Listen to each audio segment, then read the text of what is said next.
అగ్గిపుల్ల గీసావు, it's last, వెళ్ళిపోయింది. ఇవాళ ఇక్కడ పేలినటువంటి మందు గుండు, మొదటి గుండు పేలింది, యుద్ధం స్టార్ట్ అయింది. Where in the war.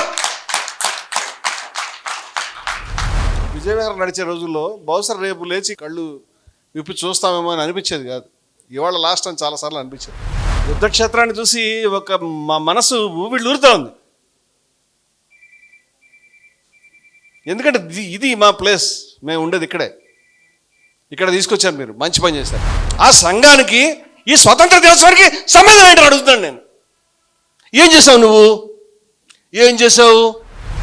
నమస్తే సదా వత్సలే మాతృభూమి. ఎప్పుడైనా విన్నారా ఈ పాట? మీరు విన్నారా? నాదురం గాడిసే అనేటువంటి ఆయన ఉరి తీసే ముందు పాడుకున్నాడు ఈ పాట. నీకు సంబంధం లేదు. ఈ దేశపు నెత్తురుతో మట్టితో నీకు సంబంధం లేదు. ఈ దేశంలో జరిగినటువంటి 100 సంవత్సరాలు మేము పరాయి పాలనలో మగ్గుతూ స్వతంత్ర పోరాటం చేస్తాం, నీకు సంబంధం లేదు. ఈ దేశంలో దళితులు ఏమీ లేకుండా తినడానికి, నుంచోడానికి, చదువుకోవడానికి, మనిషిగా బ్రతకడానికి కూడా దిక్కు లేకుండా అల్లాడుతుంటే నువ్వేం చేయలే. నీ వ్యక్తి నిర్మాణానికి, నీ సంస్థకు మాకు సంబంధం లేదు.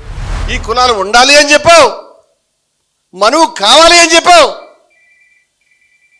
బ్రిటిష్ వాళ్ళతో స్నేహం చేశావు. దేశానికి తండ్రి వంటి సర్దార్ పటేల్ చెప్పాడు, ఏ విషమైతే జాతిపితని బలి తీసుకుందో, ఏ విషమైతే దాన్ని నువ్వే ప్రొడ్యూస్ చేసావని నీకే ఉత్తరం రాసి చెప్పాడు. తీసి చూపిస్తా కావాలంటే. ఎవరి గురించి నెత్తురుని ఎముకల్ని అరగదీశాడో ఆ ప్రజలకు ఆయన శత్రువు కింద మార్చారు. దుర్మార్గులారా, ఏదో ఒకరోజు చరిత్రకు మీరు జవాబు చెప్పాల్సి వస్తుందని రాశారు. 25 ఏళ్ళ నుంచి పగ రగులుతా ఉంది. నాకు చెప్తాను, ఆకాశం బద్దలైనట్టు, భూమి నుంచి కింద నుంచి భూకంపం వచ్చినట్టు గొంతుకలు వస్తాయి. నువ్వు ఏమనుకుంటున్నావు? నువ్వు ఎవరో చెప్పడానికి అసలు. అంబేద్కర్ ఉండగలిగినటువంటి ఒకే ఒక ప్రదేశం ఇది, జై భారత్. మేము అంబేద్కర్ వీఆర్ అంబేద్కర్. జై భీమ్ అని చెప్పడానికి ఎవరికైనా హక్కు ఉందంటే మాకుంది, జై భారత్ వాళ్ళకి మీకు లేదు. You have no right. మీరు జై భీమ్ అని చెప్పొద్దని చెప్తాను నేను. ఎందుకు చెప్తే నన్ను కాంగ్రెస్ అంటే, మేము కాంగ్రెస్ కాదు, ఏం కాదు, మేము కాంగ్రెస్ లేదు, ఏ గ్యాస్ లేదు, మేము ఏ పార్టీ కాదు, బొంగులో పార్టీలు మాకేం అవసరం లేదు. కాంగ్రెస్ కాదు, కమ్యూనిస్ట్ కాదు, ఏమి కాదు రాబాయి. మేము సత్యం పార్టీ, ట్రూత్ పార్టీ, సత్యాన్వేషణం. మేము ఉన్నది ఉన్నట్టు చెప్తున్నాం. నీకు బాధ అనిపిస్తే ఏంటి? ఏనుగుని చూసి ఇది అంతా సన్నగా ఉంది, చీపురు పుల్లగా ఉంటుంది అని ఒకడు, చాట్లా ఉందని దాని చెవులు పట్టిన ఒకడు అంచనా వేసినట్టు మమ్మల్ని మీరు అంచనా వెళ్ళిపోయింది. డైనోసార్, ఏనుగుడు కాదు, తినేస్తాం చేస్తా. అందుచేత తమరు మీ టీవీ ఛానల్లో వేరే సబ్జెక్ట్ ఎంచుకోండి. ఏదన్నా బట్టతలకు చిట్కాలు, మోకాళ్ళ వైద్యం ఏదైనా చేయండి. లేకపోతే ఈ ప్రసంగాలు మానేసి తాళం తిప్పుకుంటూ తిరగండి. లేకపోతే మీరు ఎవరికి ఇప్పటిదాకా సేవ చేస్తూ ఉంటారో వాళ్ళ భజన కొంచెం ఓపెన్గా చేయండి. సిగ్గు లజ్జ లేని వాళ్ళరా మీరు, మేధాలంటారా? మీ బతుకు మీరు మేధావులా? అబద్ధాల మీద అబద్ధాల మీద అబద్ధాల మీద అబద్ధాలు, అబద్ధాలు వెనకాల అబద్ధాలు, వెనకాల అబద్ధాలు, వెనకాల అబద్ధాలు. మనందరిది ఒకటే రక్తం, ఒకటే యుద్ధం, ఒకటే సంకల్పం. మందది సవార్. అంబేద్కర్ ఇచ్చినటువంటి కొరటి రమణ ఖడ్గాన్ని మేము స్వీకరించాం. గాంధీ చెప్పినట్టు చిట్ట చివరిదాకా పోరాటానికి మేము సిద్ధంగా ఉన్నాం. మేము మాట్లాడుతున్నాం. గాంధీ, అంబేద్కర్ యొక్క సైన్యం మేము. ఇప్పుడు మా శరీరంలో, మా ఒంట్లో రక్తాన్ని, నరాల్ని, సమస్తాన్ని, కండల్ని ఇలా పోస్తాం రోడ్డు మీద. మీరు ఈ రథాన్ని తీసుకెళ్ళండి, ఎలా తీసుకెళ్తారు? మీ నాయకత్వంలో పనిచేయడం. ఆ పని చేయకపోతే మా జీవితానికి అర్థం లేదు అసలు.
ఇక్కడ ఉన్న చాలామందిలాగే నేను కూడా చాలా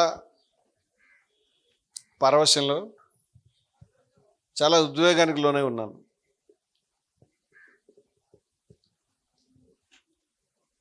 ఇటువంటి సన్నివేశాలని నా జీవితంలో ఖచ్చితంగా ఇవి మిస్ అయ్యేవేం కాదు. ఈ యుద్ధం ఖచ్చితంగా ఎప్పుడప్పుడు మొదలుపెట్టేవాళ్ళమే, కానీ ముందుకి లాగి ముందుకు తీసుకొచ్చి నిలబెట్టినటువంటి సోదరులు ప్రకాశం గారు, అలాగే మా చిరంజీవి గారు, శేఖర్ గారు, ఈ మిత్రులందరికీ నేను మాటల్లో చెప్పలేకపోతున్నాను. ఏమిచ్చినా కూడా తీర్చుకోలేము. ఇటువంటి వేదికను ఏర్పాటు చేసినందుకు, ఇక్కడికి నన్ను పిలిచి ఇక్కడ కూర్చోబెట్టినందుకు మీకు ఎప్పటికి కూడా నేను ఈ మాటల్లో చెప్పలేనంత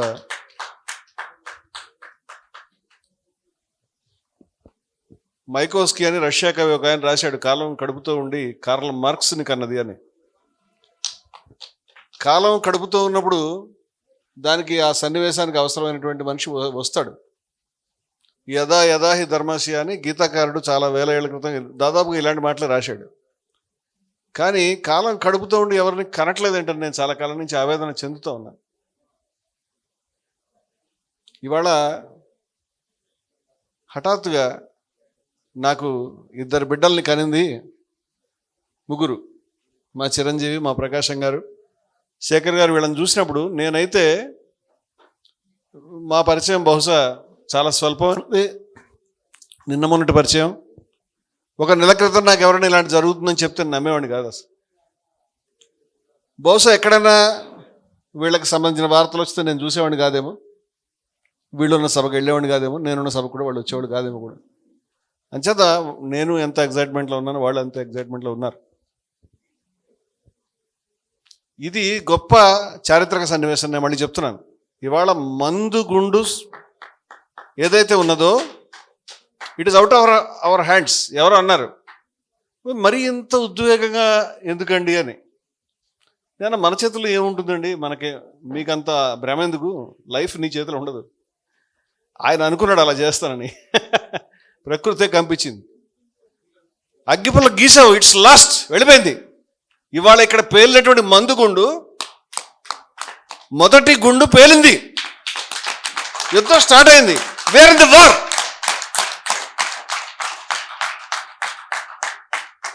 ఎటువంటి యుద్ధాన్ని నేను జీవితాంతం కోరుకున్నాను. మొన్న ఎవరో ఒక ఆయన నన్ను తిడుతూ, ఆయన ఏదో అనుకుని ఏదో సాధించలేక నాకేమి, ఆయన అడుగుదాం అనుకున్నాను, నేను ఏమనుకున్నాను, ఏం సాధిద్దాం అనుకున్నాను, ఏం సాధించలేకపోయాను, నువ్వు చెప్పరో పోయి నాకు తెలియదు. నాకైతే ఏమీ లేదు సాధించడానికి. నేను ఏమైనా సాధించాలని కోరికలు ఉన్న మనిషిని కాదు. నేను యుద్ధం చేస్తే అది నా కర్తవ్యం కాబట్టి, డ్యూటీ కాబట్టి చేస్తాను, కానీ యుద్ధం చేయడం నా ఆశయం కాబట్టి కాదు.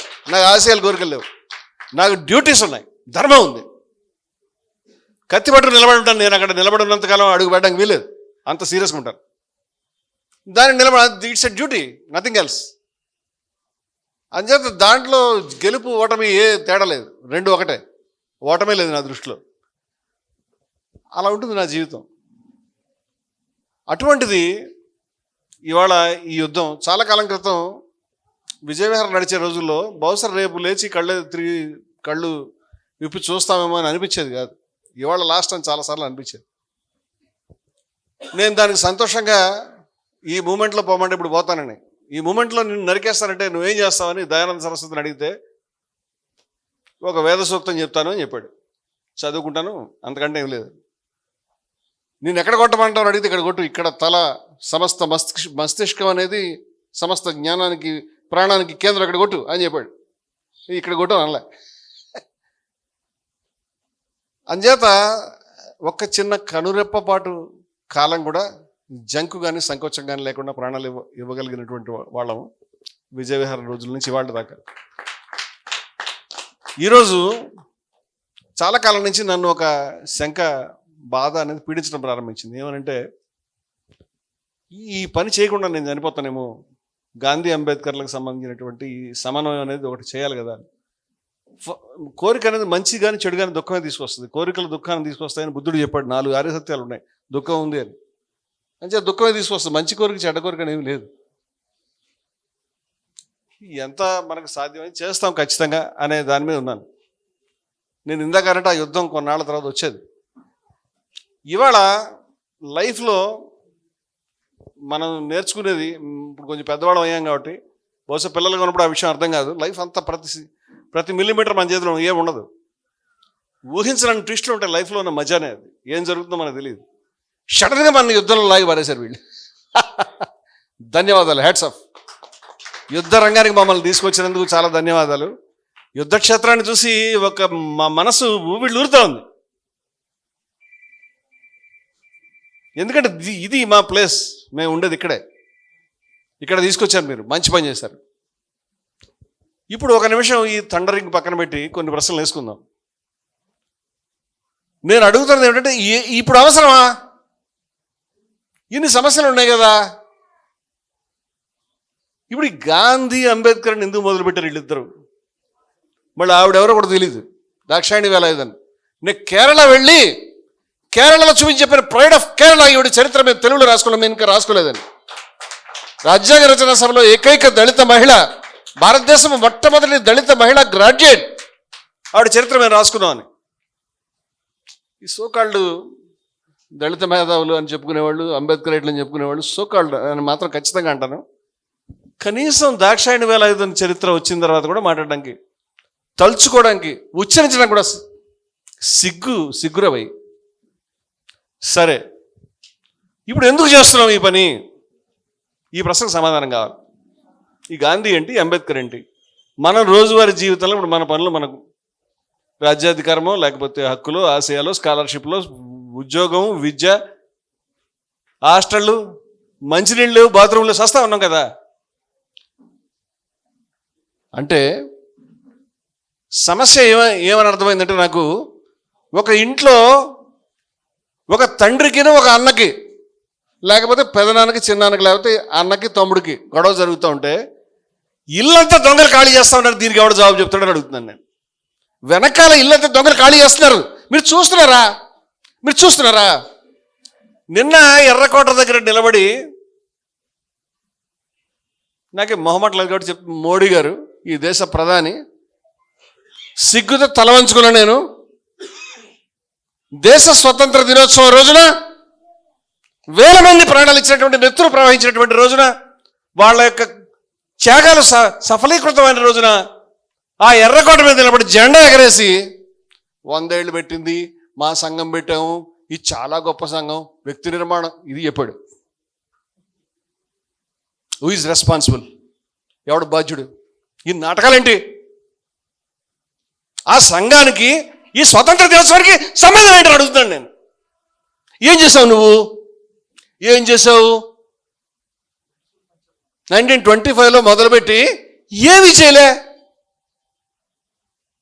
వాళ్ళ వెనకాల తిరిగావు. వ్యక్తి నిర్మాణం, నమస్తే సదా వత్సలే మాతృభూమి. ఎప్పుడైనా విన్నారా ఈ పాట? మీరు విన్నారా? ఈ పాట పాడి నాదురం గాడ్సే అనేటువంటి ఆయన ఉరి తీసే ముందు పాడుకున్నాడు ఈ పాట. ఈ పాట ఎవరిదో మనకు తెలుసు కదా.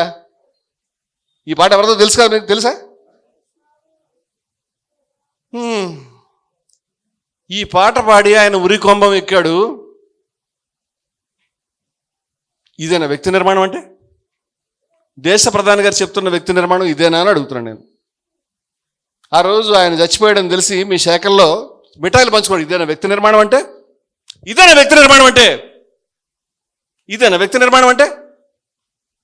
తెలుసుకుందని అడుగుతున్నాను. ఆ పాటలో హిందూ రాష్ట్ర అని ఉంటుంది. అదేనా వ్యక్తి నిర్మాణం అంటే? అదేనా మనం ఎగరేసిన జెండా అర్థం? అదేనా స్వతంత్ర దినోత్సవం రోజు తెలుసుకోవాల్సింది? ఇంకెవరు కనిపించలేదా మీకు? ఇంకెవరు గుర్తు రావట్లేదా మీకు? హిందూ కోడ్ బిల్లు పెడదామని బాబాసాహెబ్ అంబేద్కర్ గారు ఆ రోజు నెహ్రూ గారి క్యాబినెట్లో దానికి హిందూ కోడ్ బిల్లు తయారు చేయించిందని అప్రూవ్ చేయాలని బాధపడితే రోడ్డు మీదకి తీసుకొచ్చి ఇది కుదరదు అని వేల మందితో ఊరేగింపులు చేయించారు. ఆ చేయించిన పెద్ద మనిషి కరపత్రి అనే ఆయన పేరు మీద, ఆయన లేడు, చచ్చిపోయాడు. లాస్ట్ ఇయర్ స్టాంప్ రిలీజ్ చేశారు ఈ ప్రభుత్వం వాళ్ళు. ఇదేనా వ్యక్తి నిర్మాణం అంటే? నేను తెలుసుకుందాను అడుగుతున్నా. ఇదేనా వ్యక్తి నిర్మాణం అంటే? ఇదేనా మీరు చేస్తున్న పనులు? ఏమి మీకు అంత ఇంపార్టెన్స్ ఏమైపోయింది? ఆ రోజు రాజ్యాంగాన్ని ఆమోదిస్తుంటే ఎవరి బాబాసాహెబ్ అంబేద్కర్? ఎవడినా? మనువుతో సమానమా? మనువు కంటే ఎక్కువ? మనువు ఎక్కడ, అంబేద్కర్ ఎక్కడ? మనువు ముందు ఈయన లిల్లీపుట్ అని పత్రికలో రాశారు. వీళ్ళ పత్రికలో ఆర్గనైజర్, ఆ పత్రిక మీద ఆర్ఎస్ఎస్ వాళ్ళ అధికార పత్రిక. ఇదేనా వ్యక్తి నిర్మాణం అంటే? దీనికే తలుచుకుంటున్నావా? నీకు సంబంధం లేదు. ఈ దేశపు నెత్తురుతో మట్టితో నీకు సంబంధం లేదు. ఈ దేశంలో జరిగినటువంటి 100 సంవత్సరాలు మేము పరాయి పాలనలో మగ్గుతూ స్వతంత్ర పోరాటం చేస్తే నీకు సంబంధం లేదు. ఈ దేశంలో దళితులు ఏమీ లేకుండా తినడానికి, నుంచోడానికి, చదువుకోవడానికి, మనిషిగా బ్రతకడానికి కూడా దిక్కు లేకుండా అల్లాడుతుంటే నువ్వేం చేయలే. నీ వ్యక్తి నిర్మాణానికి, నీ సంస్థగా మాకు సంబంధం లేదు. ఏదైనా మంచి జరిగితే దానికి అడ్డొచ్చావు నువ్వు ఇప్పటిదాకా. ఈ కులాలు ఉండాలి అని చెప్పావు, మనువు కావాలి అని చెప్పావు, బ్రిటిష్ వాళ్ళతో స్నేహం చేశావు. దేశానికి తండ్రి వంటి ఇంకెవరుంటారు? తండ్రి ఈయనగాక ఎవరుంటారు? ఈ దేశాన్ని నిర్మించిన వాడేవాడు. ఈ దేశాన్ని నిర్మించిన వాడేవాడు. నేను ఒక సెంటర్లో గాంధీ గారి ఆ చెరకాబట్టికి మగ్గం తిప్పి వేస్తున్న బొమ్మ చూపించి, ఆయన నేస్తున్నటువంటి నూలు దారాలు బట్ట ఈ దేశం. ఆయన తయారు చేశాడు ఈ దేశాన్ని. ఈ మాట నేను కాదు, రెహనా త్యాబ్జీ అని ఒక మహాతల్లి చెప్పింది. ఆయన చరిత్రను నేశాడు, దేశాన్ని నేశాడు. ఆయన కాదు ఇంకేమన్నా జాతిపిత మనం అంటావు? అటువంటి జాతిపితని 3 తుపాకీ వాళ్ళతో చంపేసావే. ఈ దేశం వచ్చినటువంటి కేవలం ఏడాది కూడా నిండలేదే. ఆగస్టులో 15 స్వాతంత్రం వస్తే 48 జనవరి నాటికి దుర్మార్గంగా చంపావు. ఆ చంపినటువంటి వ్యక్తి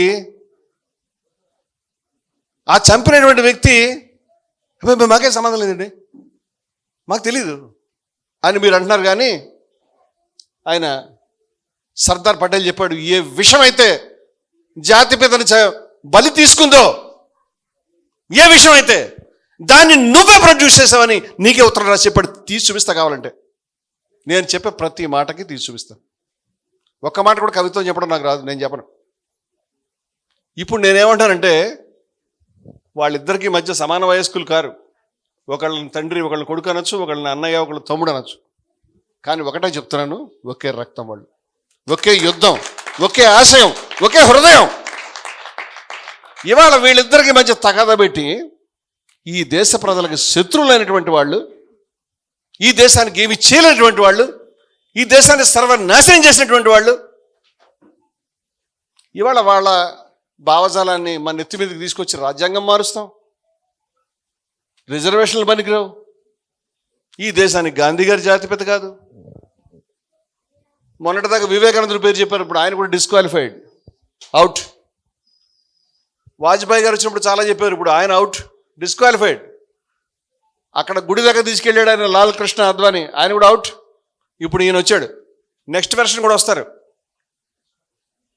ఎవరు గాంధీ గారి హత్యకి ప్రమేయం ఉంది, కుట్ర పన్నాడని ఆరోపణలు ఎదుర్కొన్నాడో అటువంటి సావర్కర్. కపూర్ కమిషన్ ఆ విషయాన్ని నిర్ధారించింది. ఆ తర్వాత ఆ రోజు సాక్ష్యాలకు వదిలిపెట్టారు, కానీ వాస్తవం అది. అటువంటి సావర్కర్ యొక్క పుట్టినరోజు నాడు పార్లమెంటు భవనాన్ని నువ్వు ఆవిష్కరిస్తే ఏమి అంబేద్కర్ బర్త్డే లేదా, గాంధీ గారి బర్త్డే లేదా, అంబేద్కర్ డెత్ యానివర్సరీ లేదా, నారాయణ గురుది లేదా, లోహియాది లేదా, లేకపోతే జవహర్లాల్ నెహ్రూ గారిది లేదా, భగత్ సింగ్ది లేదా, నేతాజీ సుభాష్ చంద్రబోస్ ఎవరిది లేదా? అంటే ఈ చంపిన వాళ్ళే కావాలా మనకి? నేను అడుగుతున్న విషయం ఏంటంటే, ఈ తగాదా ఏంటో నేను ఈ విషయాలని మీకు వివరంగా చెప్తా మీకు. కానీ నేనేం అడుగుతానంటే, ఈ మధ్యలో, ఈ సందులో ఈ దొంగలు, ఈ దేశంలో దొంగలు పడి ఆక్రమించారు కదా, ఈ దేశం మనది కదా, మన రక్తం సలసల మరగట్లేదు అని అడుగుతున్నాను నేను. అంబేద్కర్ని లిల్లీ పుట్టినటువంటి వాళ్ళు ఇవాళ కూర్చుని మనకు లెక్చర్లు ఇస్తూ ఉంటే మనం వినడానికి మనకు సిగ్గులేదా? మన ఆవేశం ఎవరి మీద రావాలి? మన చాలా చోట్ల సినిమాల్లో చూస్తే, అరే అన్నయ్యని ఎంత తప్పుగా అన్నాను, తమ్ముడిని ఎంత తప్పుగా అన్నాను, అన్నయ్య నాన్న గురించి తెలుసుకోలేకపోయినని కొడుకు తెలుసుకోవడం మనకు కనిపిస్తుంది. వాళ్ళిద్దరికి ఏ తగ్గద లేదు, ఉన్నది మనకే, వాళ్ళ పేర్లు పెట్టుకుంది. మనం తెలుసుకోవాలి. ఇప్పుడు ఇక్కడ మనం తెలుసుకోవాలి ఈ విషయాన్ని. అంచేత చేతులు జోడించి, ఐ రిపీట్, చేతులు జోడించి అర్థిస్తూ ఉన్నాను, సోదరులారా, చాలా దూరం వెళ్ళారు మీరు. ఏం సాధించారు? ఏం చేద్దామని వెళ్ళారు? మీకు ఏం కావాలి? అసలు ఏం చెప్తున్నారు? పచ్చి అబద్ధం చెప్తున్నారు మీరు. యు ఆర్ టెల్లింగ్ లై. నేను ఈ మాటల్ని ఏ ప్రయోజనాన్ని ఆశించి మాట్లాడడం లేదు. ఈ మాటలు చెప్పడం వల్ల నాకు వచ్చిన ప్రయోజనం లేదు. నాకు వీళ్ళిద్దరూ చుట్టాలు కాదు. నాకు గాంధీ చుట్టం కాదు, అంబేద్కర్ చుట్టం కాదు. వాళ్ళ యొక్క ఆశయాల పట్ల నేను ఆకర్షితుండై నా ప్రాణాలు ఇవ్వడానికి సిద్ధంగా ఉన్నాను. కానీ వ్యక్తిగతమైనటువంటి స్వార్థం కాదు, ఏం అక్కర్లేదు మనకు. వాళ్ళ దగ్గర పొరపాట్లు, వాళ్ళు మనుషులే. మనం ఎన్ని కబుర్లు చెప్పినా అందరూ మనుషులే. వాళ్ళ దగ్గర పొరపాట్లు ఉంటే మాట్లాడుకుందాం, వాటిని పక్కన పెడదాం. వాళ్ళ దగ్గర పనికొచ్చే గొప్ప జ్యోతి ఉంది, దాన్ని తీసుకుందాం. గొప్ప రత్నాలు మణులు ఉన్నాయి, అవి తీసుకుందాం. మన నాన్నగారి దగ్గర, మన తాతగారి దగ్గర మన వాళ్ళని ఎంత జాగ్రత్తగా వాళ్ళు ఇచ్చినటువంటి ఆస్తులు, వాళ్ళ ప్రేమని, వాళ్ళ అనురాగాన్ని, వాళ్ళ స్మృతుల్ని దాచుకుని, వాళ్ళకేమైనా వీక్నెస్ ఉంటే దాన్ని పక్కన పడేసి దాన్ని రోజు తెచ్చుకుని మన పిల్లలకి చెప్తా కూర్చోడం లేదు కదా. ఇప్పుడు ఏదో ఒక చిన్న పొరపాటులో, లేకపోతే వేరే డీవియేషన్స్, భేదాభిప్రాయాలు ఉన్నాయనుకోండి, మాట్లాడతాను. అది కూడా నేను ఈ మాటలంటే, అమ్మ రమణమూర్తి చాలా జాగ్రత్తగా చెప్తాడు, ఈ ఇద్దరు ఎవరు పొరపాట్లు చేశారండి, అంత డీప్గా ఏం ఆలోచించద్దు. నేను ఒక విషయం చెప్తాను. బాబాసాహెబ్ అంబేద్కర్ గారిని నిలబెట్టి, ఈ మహానుభావుడికి భారతదేశపు చరిత్రలో ఎవరైనా దగ్గరగా సమకాలీనులు ఎవరైనా ఉన్నారా, పోల్చదగ్గ వాళ్ళు, దగ్గర నిలబెట్టదగ్గ వాళ్ళు అని అంటే ఈయన తప్పితే మరెవరు రారు నాకు తెలుసు. ఈయనకి మరెవరు రారు, గాంధీ గారు తప్ప. గాంధీ గారు నిలబెట్టి ఈయనకి ఎవరైనా, ఆయనే వస్తాడు. మీరు గమనించాలి ఆ విషయాన్ని, అంత ఏమీ లేదు. ఇందాక మా సోదరుడు చెప్పాడు, చిరంజీవి గారు, కొంచెం అగ్రెసివ్. కానీ ఏం అగ్రెసివ్, ఈ గాంధీ గారు తక్కువ అగ్రెసివ్ ఏమి కాదు. అగ్రెషన్ విషయంలో ఇద్దరు మధ్య ఎంత పోటీ పడితే ఎవరు నెగ్గుతారో కూడా తెలియదు నాకు తెలిసి. ఆ సినిమా చూడండి, గాంధీ గారి దాంట్లో నా సౌత్ ఆఫ్రికాలో మొత్తం ఇచ్చిన పాస్పోర్ట్స్ ఇలా తీసి ఏరి పడేస్తుంటాడు, మంటల్లో కొడుతుంటారు వాళ్ళు, చేతుల మీద కాళ్ళ మీద రక్తాలు వచ్చేలా కొడుతున్నా మళ్ళీ ఆ పడిపోతూ కూడా ఏరుతుంటాడు. ఎంత అగ్రెసివ్గా ఉన్నాడని ఆయన మాట్లాడిన అన్నిసార్లు ప్రపంచ చరిత్రలో ఎవడూ చావు గురించి మాట్లాడలేదు, పదే మాట్లాడాడు. ప్రతి నిమిషం చావు మాట్లాడేది ఆయన. దీని గురించి చచ్చిపోతాను, దానికి ఇదే కూడా ఆయన చేసిందే అది. ఇప్పుడు మీరు ఒక విషయం అర్థం చేసుకోండి, ఇప్పటిదాకా మీరు ఏమైతే విన్నారో, నేను చెప్తున్న మాటలు దాంతో కొంచెం ఫిట్ అవ్వకపోతే మీరు కొంచెం తాపీగా వచ్చిన తెల్లకాయతం పెట్టి రాసుకోండి, నాకు అభ్యంతరం లేదు. ఇప్పుడు కాదు, తర్వాత అడగండి. ఒక గంటలో లేకపోతే అర్ధ గంటలో ఈ సభా సమయంలో అన్ని విషయాలు క్లారిఫై అవుతాను కాదు, ఇది ఒక జర్నీ. మీరు ఆ విషయాన్ని అర్థం చేసుకోండి. ఎందుకంటే ఈ మాటలు మీతో ఎవరు చెప్తున్నారో వాళ్ళకి ఏ ప్రయోజనం లేదు, వాళ్ళు మీ నుంచి ఏమీ ఆశించట్లేదు. ఇది మంచి, ఇది చెడు, మేము చూసాం, దీన్ని దర్శించామని ఆయన ఇందాక చెప్పాడు. సత్యాన్ని సత్యంగా, అసత్యాన్ని అసత్యంగానే. వాళ్ళిద్దరు అగ్రెసివే. జీవితం మొత్తం మీద గాంధీ గారి హింసాయుతమైన పోరాటాన్ని ఎప్పుడు ఇష్టపడలేదు, అలాగని దాన్ని తప్పుపట్టలేదు. ఇది కూడా తేడా గమనించాలి మీరు. ఆయన తప్పుపట్టలేదు. బానిసత్వం కంటే ఏ పద్ధతిలో పోరాటం మంచిదే, కానీ అహింస అయితే ఇంకా మంచిది అన్నాడు. అది హింసాయుతమైన పోరాటం తప్పని గాంధీ గారు చెప్పలేదు. చాలామంది తెలియదు ఈ విషయాలు. 100 వాల్యూమ్స్ ఉంటే నెట్లోకి వెళ్తే దొరికితే మీరు కావాలంటే చూసుకోండి, ఎక్కడ అన్నది మాట. అయితే అంబేద్కర్ ఏమైనా సాయుధ పోరాటం చేశాడే? జేబులో తుపాకీ పట్టుకు తిరిగాడే? కర్ర పట్టుకుని ఏమన్నా కొట్టేద్దామని తిరిగాడే? భూస్వాములను లేదే. ఈయన కూడా అహింసాయుతమైన పోరాటమే చేశాడు అంటున్నాను నేను. ఆశ్చర్యమైన విషయం చెప్పరా, ఇద్దరు. అంబేద్కర్ సత్యాగ్రహం చేశాడు. మహత్ చెరువు పోరాటాన్ని సత్యాగ్రహం అంటారు. 45-46 అయితే డైరెక్ట్గా ఆయన సత్యాగ్రహాలు చేయించాడు. ఆ పేరు సత్యాగ్రహమే వాడారు. సత్యాగ్రహం తయారు చేసింది ఎవరంటే గాంధీ గారు. ఇద్దరు అహింసని నమ్ముకున్నారు. ఇద్దరు కూడా హింసాయుతమైన పద్ధతుల వల్ల శాశ్వతమైన ఫలితాలు రావు అని నమ్మినటువంటి వాళ్ళు. జీవితంలో ఎప్పుడైనా ఎవరైనా బుర్రబద్దలు కొట్టండి అని చెప్పిన వాళ్ళు కాదు. అర్థం చేసుకోవాలి ఈ విషయాన్ని. అదేవిధంగా ఇద్దరి యొక్క మనసు చెప్తాను నేను. చాలామంది అనుకుంటారు ఇది ఒక్క రోజులో తెలిసే విషయాలు కావు. గాంధీ గారు రాజకీయ స్వాతంత్రం తెచ్చాడు, అంబేద్కర్ గారు ఈ యొక్క ప్రజల యొక్క కుల హక్కుల గురించి అని. మీరు లోతుకెళ్తే ఏది నిజం తెలియకుండా కన్ఫ్యూజ్ అవుతాం మనం. ఎందుకంటే నేను ఇది కూడా కరెక్ట్ కాదనుకుంటున్నాను. నేను ఇది గాంధీ గారికి దేశ స్వాతంత్రం అంత ఇంపార్టెంట్గా చాలామంది తెలియదు ఈ విషయం. గాంధీ గారికి దేశ స్వాతంత్రం ఇంపార్టెంట్ కాదు, ఆయనకి కింద కులాల ప్రజల యొక్క హక్కులు ఇంపార్టెంట్. ఆ విషయం ఆయన 1000 సార్లు చెప్పాడు. వాళ్ళంతా వచ్చి మొత్తుకున్నారు, ఈ గొడవ అంతా ఏంటయా, మళ్ళీ నువ్వు అంటరానితనం అంటావు, హరిజన యాత్ర చేస్తున్నావు, ఇవన్నీ మనం దేశంలో స్వాతంత్రం వచ్చిన తర్వాత మనం జీవో జారీ చేస్తే వెళ్ళిపోతాయి కదా, ఈ పక్కన పెట్టామని సుభాష్ చంద్రబోసు, నెహ్రూ గారు ప్రతి ఒక్కళ్ళు మొత్తుకునేవారు. ఆయనకి ఇంపార్టెంట్ కాదు. దేశ స్వతంత్రం అవడం, నీకు స్వరాజ్యం రావడానికి నీకు అర్హత ఉండాలిగా. నువ్వు ఎవడన్నా మెడ మీ కాలేసి తొక్కుతూ నీకు స్వాతంత్రం కావాలంటే ఎందుకు ఇవ్వాలి ఎవరన్నా? నువ్వు అదే పని చేస్తున్నావు కదా. నీకు స్వరాజ్యం కావాలంటే నీకు దానికి సంబంధించినటువంటి నువ్వు ఎవడి మీద కాలు వేసి తొక్కకుండా ఉండాలి కదా, స్వరాజ్యానికి అర్హుడు కావాలి కదా అని చెప్పేవాడు. అంతేకాదు అసలు ఆయన మొట్టమొదటి రాజకీయ పోరాటం చేయలే. చాలామంది తెలియదు ఈ విషయం. రాజకీయ పోరాటం దేశ స్వాతంత్రం గురించి కాదు. ఆయన ఎంతసేపు ఆయన ఆశ్రమాలు, అన్టచబిలిటీ, ఈ విషయాలే మాట్లాడేవాడు. తర్వాత ఎవరో ఆయన అడిగారు, ఏమిటా నువ్వు ఈ మధ్య 18, 19, 20 ప్రాంతాల్లో ఆయన మెల్లిగా దేశ స్వాతంత్ర పోరాటంలోకి వెళ్ళి, ఏమండి వీరేంటి స్వాతంత్ర పోరాటంలోకి వెళ్ళి స్వాతంత్రం కావాలంటారండి. ఆ పనులు ఇప్పటిదాకా మనం ఏం చేద్దాం అనుకున్నామో ఈ రూట్లో అయితే ఇంకా బాగా అవుతాయని చెప్పాడు. ఎందుకంటే దేశ స్వాతంత్రాన్ని మనం సంపాదించుకుంటే ఈ విముక్తులు ఇంకా ఈజీగా కూడా పనులు అవుతాయనే ఉద్దేశంతో. అంచేత గాంధీ గారి మనసు కూడా అక్కడే ఉంది. ఎక్కడ అంబేద్కర్ మనసు ఎక్కడుందో అక్కడే. ఏమిటి? కింది ప్రజల యొక్క విముక్తి కావాలి అని. నేను ఇప్పుడు మరి ఎందుకు ఈ చిక్కుముడులు వచ్చినాయి, కొన్ని సమస్యలు చెప్తాను మీకు సమాధానం. ఈ చిక్కుముడులు ఎందుకు వచ్చినాయంటే, గాంధీ గారి దగ్గర ఒకటి ఉంది, అంటే వ్యూహం అంటారు దాన్ని, స్ట్రాటజీ. ఆయన ఏ రోజు ఏది తీయాలో అదే తీస్తాడు. పైకి అలా కనిపించడు. ఆయన పైకి అంతా ట్రూతే మాట్లాడుతున్నట్టు కనిపిస్తాడు, కానీ ట్రూత్కి వ్యూహానికి మధ్య వైరుధ్యం లేదు. యుద్ధంలో ఎప్పుడు కూడా గాంధీ గారి దగ్గర వ్యూహం ఉంది. అందుచేత గాంధీ గారు ఇష్యూ బై ఇష్యూ ట్యాకిల్ చేసుకుంటూ వెళ్ళాడు దీన్ని. గాంధీ గారు సౌత్ ఆఫ్రికాలో ఉన్న రోజుల్లోనే కులానికి వ్యతిరేకం. చాలా చిన్న, మీరు ఆశ్చర్యపోతారు ఆ విషయాన్ని. చాలామంది తెలుసుకోవాల్సిన విషయాలు ఇవన్నీ కూడా. ఏ గాంధీని మనం కులతత్వవాది అని నిందిస్తున్నామో, ఏ గాంధీని కులం కోరుకున్నాడు దళితులని, ఆయన సౌత్ ఆఫ్రికాలో 21 సంవత్సరాలు, ఒకటి కాదు 2 కాదు, 21 years జీవితంలో అత్యంత ముఖ్యమైన కాలం అది. 21 ఏళ్ళు ఫీనిక్స్ ఆశ్రమంలో ఆయన ఉండగా అక్కడ ఆయనతో పాటు దళితులు ఉన్నారు. అక్కడ ఇండెంచర్డ్ లేబర్ అంటారు, అంటే అక్కడికి వచ్చి ఒక రకంగా బాండెడ్ లేబర్లా పనిచేస్తున్నటువంటి వాళ్ళందరిలో ఎక్కువ మంది దళితులే. ఒక ఏడాది ఉండొద్దు అన్న మనిషి వెళ్ళి అక్కడికి వెళ్ళి వాళ్ళతో పోరాటాల్లో మునిగిపోయి దాంతో మమేకం అయిపోయినాడు. అక్కడ ఆయన ఫీనిక్స్ ఆశ్రమం పెట్టుకున్నాడు. అక్కడ ఒక దళిత జంటని ఆశ్రమంలోకి రానిస్తే ఆశ్రమం అంతా అల్లకల్లోలం అయింది. అట్టటా అని కుదరదని రానిచ్చాడు. రానిచ్చిన తర్వాత ఒక ఆశ్చర్యమైన విషయం చెప్తాను నేను మీకు. మీరు గాంధీ గారి సినిమా చూసుంటే కనుక మీరు ఈ దృశ్యం కనిపిస్తుంది, అది వినుంటారు. గాంధీ గారు ఒకసారి తన భార్యను మెడబెట్టి బయటకు గెట్టేశాడు. ఇంట్లోంచి బయటికి రాడాను.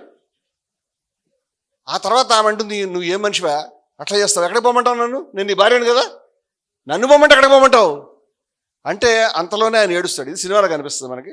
నిజ జీవితంలో కూడా కొంచెం దగ్గరగానే జరిగింది ఈ విషయం. ఆయన రియలైజ్ అయ్యాడు, బాధపడ్డాడు, ఎందుకు ఈ పని చేశాను.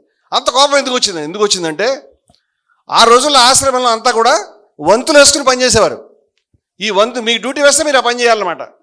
అక్కడ ప్రతి రూమ్లో కూడా అటాచ్డ్ బాత్రూమ్ టాయిలెట్స్ లేవు.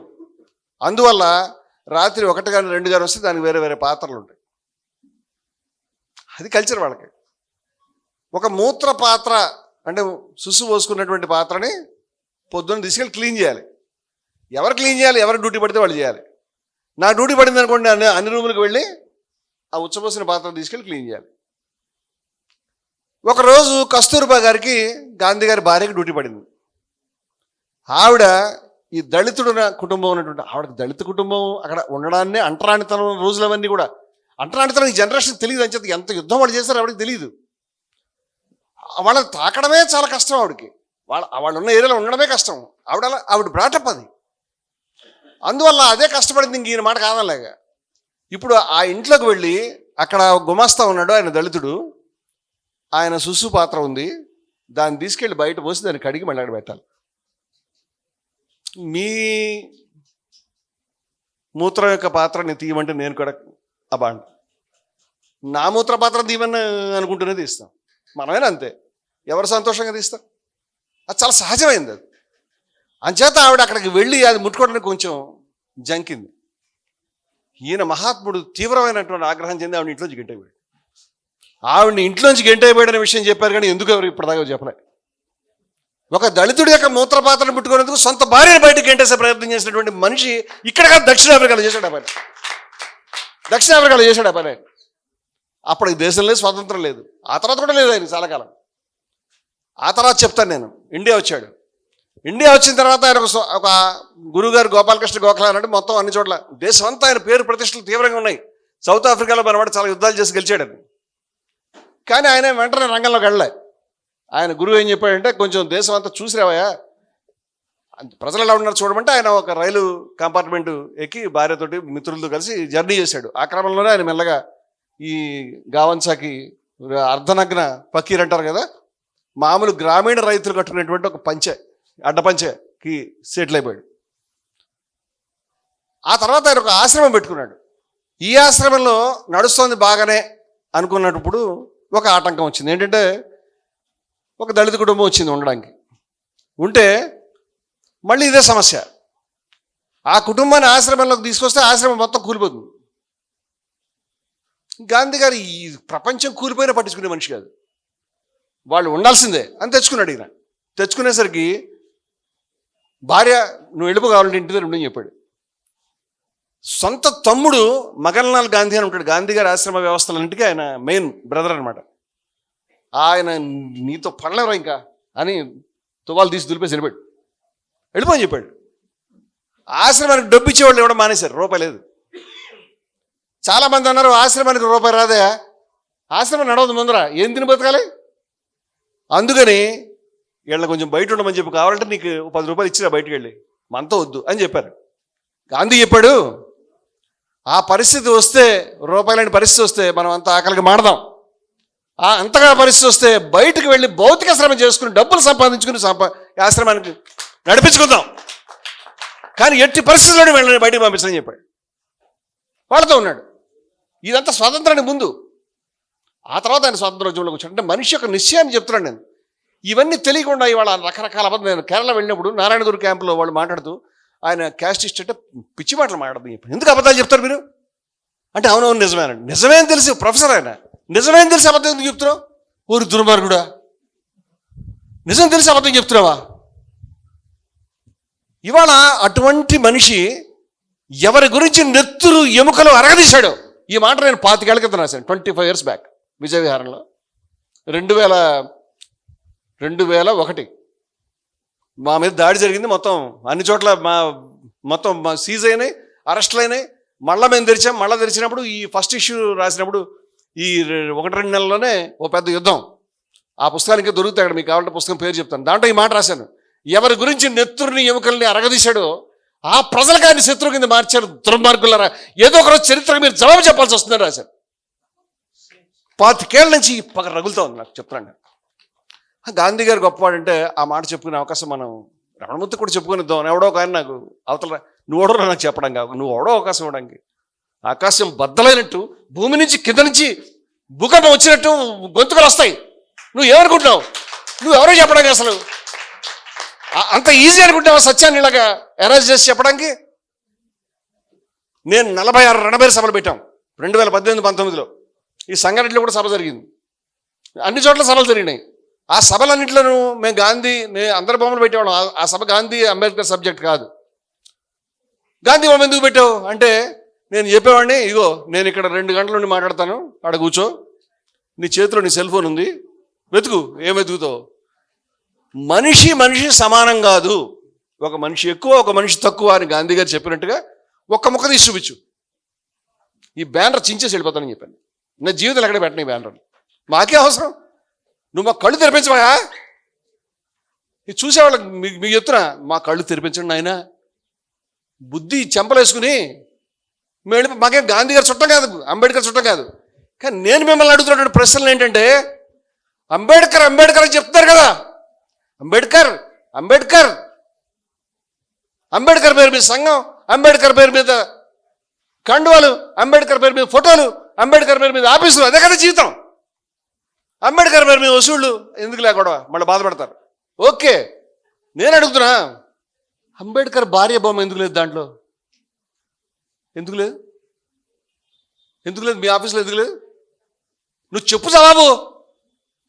అంబేద్కర్ స్వంతంగా స్వయాన ప్రేమించి పెళ్లి చేసుకున్నటువంటి భార్య బొమ్మ నీ పుస్తకాల్లో, నీ ఆఫీసుల్లో, నీ చరిత్రలో, నీ కబుర్లలో, నీ ఉపన్యాసాల్లో, నీ బొగ్గులో, విశ్లేషణలో ఎందుకు తీసేసావు? సిగ్గులేదు నీకు?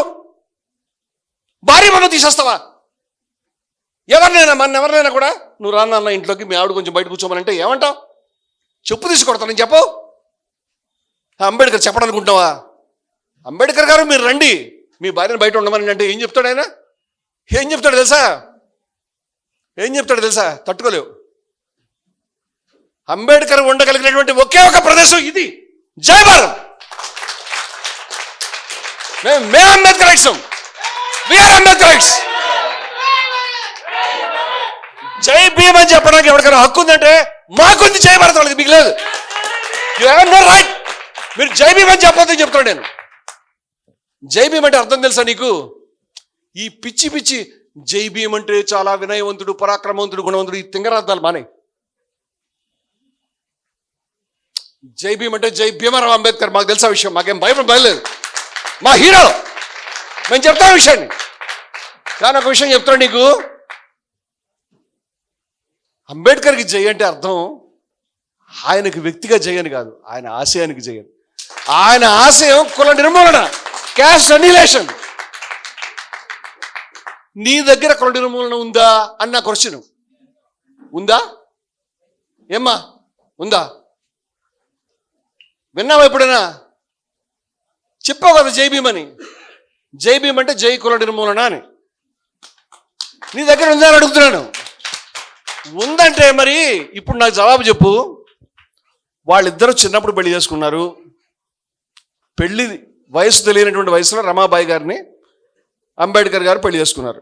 అంబేద్కర్ వయసు, రమాబాయి గారి వయసు చాలా 12 ఏళ్ళు, 13 ఏళ్ళు, 14 ఏళ్ళు, 15 ఏళ్ళు, అప్పుడే ఆ వయసులో పెళ్లిళ్ళు జరిగేవి అప్పుడు. ఓకే, చెప్తున్నా నేను. జయ భారత్ వాళ్ళందరికీ చెప్తున్నా, ఒకటికని చెప్పండి, జయ భారత్ హక్కు ఉంది, నీకు లేదు హక్కు. నువ్వు జై భీమ్ అంట మానే అని చెప్తున్నా నేను. అంబేద్కర్ పేరు కూడా దిగి నీకు. ఎందుకంటే ఏ ఆశయం ఆయన కోరుకున్నాడు దానికి వ్యతిరేకంగా పోయావు నువ్వు. ఆయన ఏం చెప్తే నువ్వు దానికి వ్యతిరేకంగా చెప్పావు. ఆయన ఇటు చూపిస్తే అటు పోయావు. నువ్వు కులవాదివి, కులపిచ్చి గడువురాబై నువ్వు. నీ కులపిచ్చి దరిద్రంలోకి అంబేద్కర్ దింపాలనుకున్నావా? ఓ ఏమనుకున్నావు అంబేద్కర్ అంటే? వాళ్ళకి చిన్న వయసులో పెళ్ళయింది రమాబాయికి, అంబేద్కర్కి. వాళ్ళకే కాదు, ఆ జనరేషన్లో అందరికీ అలాగే అయింది. మా తాతగారికి కూడా అలాగే అయింది, మీ తాతగారికి కూడా అలాగే అయింది, గాంధీ గారికి కూడా చిన్న వయసులో. ఆవిడ పెళ్ళి అంటే తెలియదు, చిన్న వయసులోనే పెళ్ళిళ్ళు చేసేవారు ఆ రోజుల్లో. ఎందుకో అది సంప్రదాయం. అది తర్వాత సమాజం మారుతూ ఉంటుంది కదా. ఆ రోజు అంబేద్కర్ ఎవరు? ఈయన మహానీయుడు, ఆయన కోట్ల మంది ప్రజల జీవితాల్లో వెలుతురు తీసుకొస్తాడు అని ఆమెకు తెలియదు. ఆమె చాలా గొప్ప త్యాగశీలి, నాకు ఎంతో అండగా ఉంటుంది, నాతో పాటు అడుగులేస్తుంది, మేమిద్దరం కలిసి గొప్ప ప్రయాణం చేస్తాం. ఆయన కూడా తెలియదు, ఎవరో తెలియదు, పెళ్ళంటే కూడా తెలియదు. వాళ్ళిద్దరు పెళ్లి చేసుకున్నారు. వాళ్ళు చాలా గొప్పగా జీవించారు. ఆ అమ్మ రమాబాయికి వందనం, గొప్ప తల్లి ఆమె. ఆమెనేమి తక్కువ చేయాల్సిన పనిలే. ఆమె చనిపోయిన తర్వాత చాలా కాలం అయిన తర్వాత ఆయనకు ఆరోగ్యం బాగలేనటువంటి పరిస్థితిలో వయసు మీదకి వచ్చిన తర్వాత అన్నమాట చెడ్డగా అనట్లేదు నేను. వయసులో ఉన్నప్పుడు రకరకాల ఆకర్షణలు, క్రష్లు ఉంటాయి. వయసు కొంచెం పెరిగిన తర్వాత ఆ రకమైనటువంటి పిచ్చి ఉండదు. మనుషుల మీద ఒక అంచనా, వాస్తవిక అంచనా కొంత వస్తూ ఉంటుంది. అంచేత సవితా అంబేద్కర్, ఆవిడ అసలు పేరు శారదా కబీర్. కబీర్ పంథా అనేటువంటి గొప్ప పంథా నుంచి వచ్చారని కుటుంబం అది. ఆ కుటుంబంలో అందరికీ ఇంటర్ కాస్ట్ మ్యారేజ్లే. గొప్ప పంథా, నీకేం తెలియదు వాళ్ళ చరిత్ర. నువ్వు అంబేద్కర్ భార్య గురించి నీకేం తెలియదు రా చెప్తున్నా నేను. ఆ శారదా కబీర్ అనేటువంటి తల్లి, ఆమె అంబేద్కర్ యొక్క చూసి పెళ్లి చేసుకుందంటే ఏం చూసి పెళ్లి చేసుకుందంటావు ఆ ఏజ్లో? ఆయన మహామేధావి, ప్రపంచ మేధావి, అన్నీ తెలిసినవాడు. ఆమెను చూసి ఏం పెళ్లి చేసుకున్నాడు? నేనంటున్నాను, వాళ్ళిద్దరి మనసులు నచ్చి, వాళ్ళ ఆశయాలు నచ్చి, ఒకళ్ళకొకళ్ళు వ్యక్తిత్వాలు, దృక్పథాలు అర్థమై నిజమైనటువంటి ప్రేమతో వాళ్ళిద్దరు ప్రేమించి పెళ్లి చేసుకున్నారని నేను అంటున్నాను. నీకేమైనా బాధ? నీకేమైనా నొప్పా? మరి ఆమె బొమ్మ ఎందుకు తీసేసావు? ఆమె బొమ్మ లేనటువంటి వాడు ఇప్పుడు అంబేద్కర్ గురించి మాకు చెప్తాడు వచ్చి ఉపన్యాసం. అంబేద్కర్కి చెప్పగలుగుతావా? ఆయన వచ్చి నిలబడ్డాడు ఇక్కడ. బాబాసాహెబ్ మీ బొమ్మ పెట్టాం కానీ మీ ఆవిడ బొమ్మ పెట్టాం. బుద్ధ ధర్మ దీక్షలో అసలు ఆయన ఆవిడ పరిచయం అయిన తర్వాత ఏ ఫోటోలోనే ఆవిడ లేకుండా ఆయన లేడు. అసలు అన్ని చోట్ల నీడలా ఉంది ఆమె. ఆమె వల్ల ఇంకో 10 సంవత్సరాలు ఎక్కువ బతికాడని రాసుకున్నాడు ఆయన రాసుకున్నాడు. చాలా ప్రేమగా ఉండేవాడు ఆమెతో. మాయి అంబేద్కర్ అని ఆ రోజుల్లో అందరూ అనేవారు. మాయి అంటే తల్లిని కంటే సరి దుర్మార్గుడు. అటువంటి తల్లి పేరు ఎందుకు తీసేశావు? అంబేద్కర్ గారు మీరు మాత్రమే, ఆవిడొద్దు మాకు అంటే ఏమన్నా ఏమొచ్చింది అంటాడు ఆయన. అప్పుడు ఏం చెప్తావు సమాధానం? అంబేద్కర్ చెప్తాడు సమాధానం. కుల నిర్మూలన అనే పుస్తకంలో చెప్పాడు, భారతీయుడు అనేటువంటి వాడు వాడి కులానికి సంబంధించిన వాళ్ళని తప్పితే వేరొక వ్యక్తిని హర్షించలేడు, వేరొక వ్యక్తిని వెంబడిపోలేడు, వేరొక వ్యక్తిని మెచ్చుకోలేడు, వేరొక వ్యక్తిని గౌరవించలేడు. ఇది దరిద్రం అని చెప్పాడు. ఓరి దరిద్రుడా, ఆవిడ నీ కులం కాదు కాబట్టి పక్కన పెట్టావు. దీన్ని ఏమంటావంటే కులవాదము, కులతత్వవాదం అంటాం. దీన్ని ఏమంటావంటే మారుతీరావు సిద్ధాంతం అంటాం.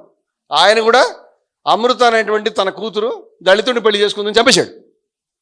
నువ్వు చంపరాజు గారి ఫోటో తీసావు, అవకాశం వస్తే అది చేసేవాడువే. ఎందుకంటే వ్యక్తిని హననం చేయడం, భౌతికంగా చంపడం కంటే దుర్మార్గుడు నువ్వు. నేను ఆవిడ ఇంటర్వ్యూస్ చదివాను. ఆవిడ ఎన్ని మాట్లాడినారు. అంబేద్కర్ భార్య నాన్న మాట్లాడినారు. వీళ్ళు బాధ కలగట్లేదు మీకు? ఎవరికి బాధ కలగట్లేదా?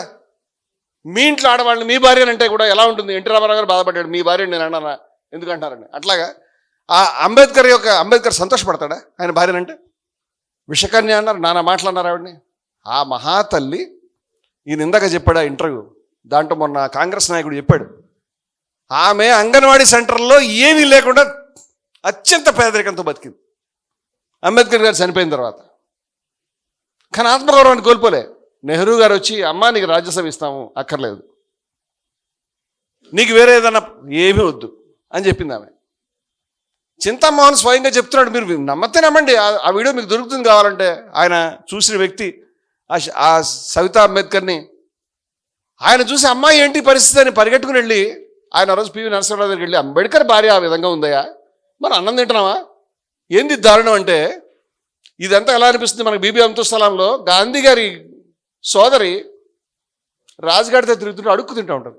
అది చూసి ఎవరు దాక్షాయణి బాధపడుతుంది. మహాత్ముడి సోదరి అడుక్కుంటుంది, ఎంత దారుణం. ఈ కుటుంబాన్ని ఎవరు పట్టించుకోలేదు. వాళ్ళ పరిస్థితి అలాగే ఉంది.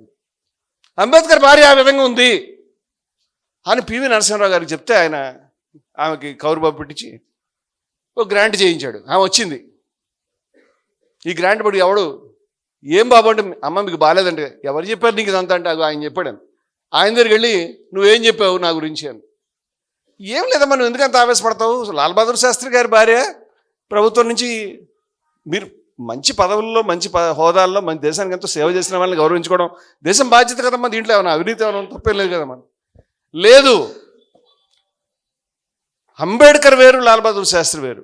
అంబేద్కర్ వేరు, మరొక నాయకుడు వేరు. అంబేద్కర్ చచ్చిపోయే ముందు నా చేతిలో ఇలా చేయి జాపి వచ్చి, సవిత నాకు ఒట్టేసి చెప్పు, నేను చనిపోయిన తర్వాత నువ్వు ఎవరి దగ్గర చేయి చాచకూడదు, ఎవరి దగ్గర ఏది ఆశించకూడదు, గొప్పగా బ్రతకాలి, తల వంచకుండా బ్రతకాలని చెప్పాడు. ఆ మానేయుడికి నేను మాట ఇచ్చాను, నేను వెళ్ళి ఇది తీసుకుంటాను అనుకున్నావా అని చెప్పిందా. అటువంటి తల్లినా మీరు చేసిన అపచారం? మీకు సిగ్గుందా?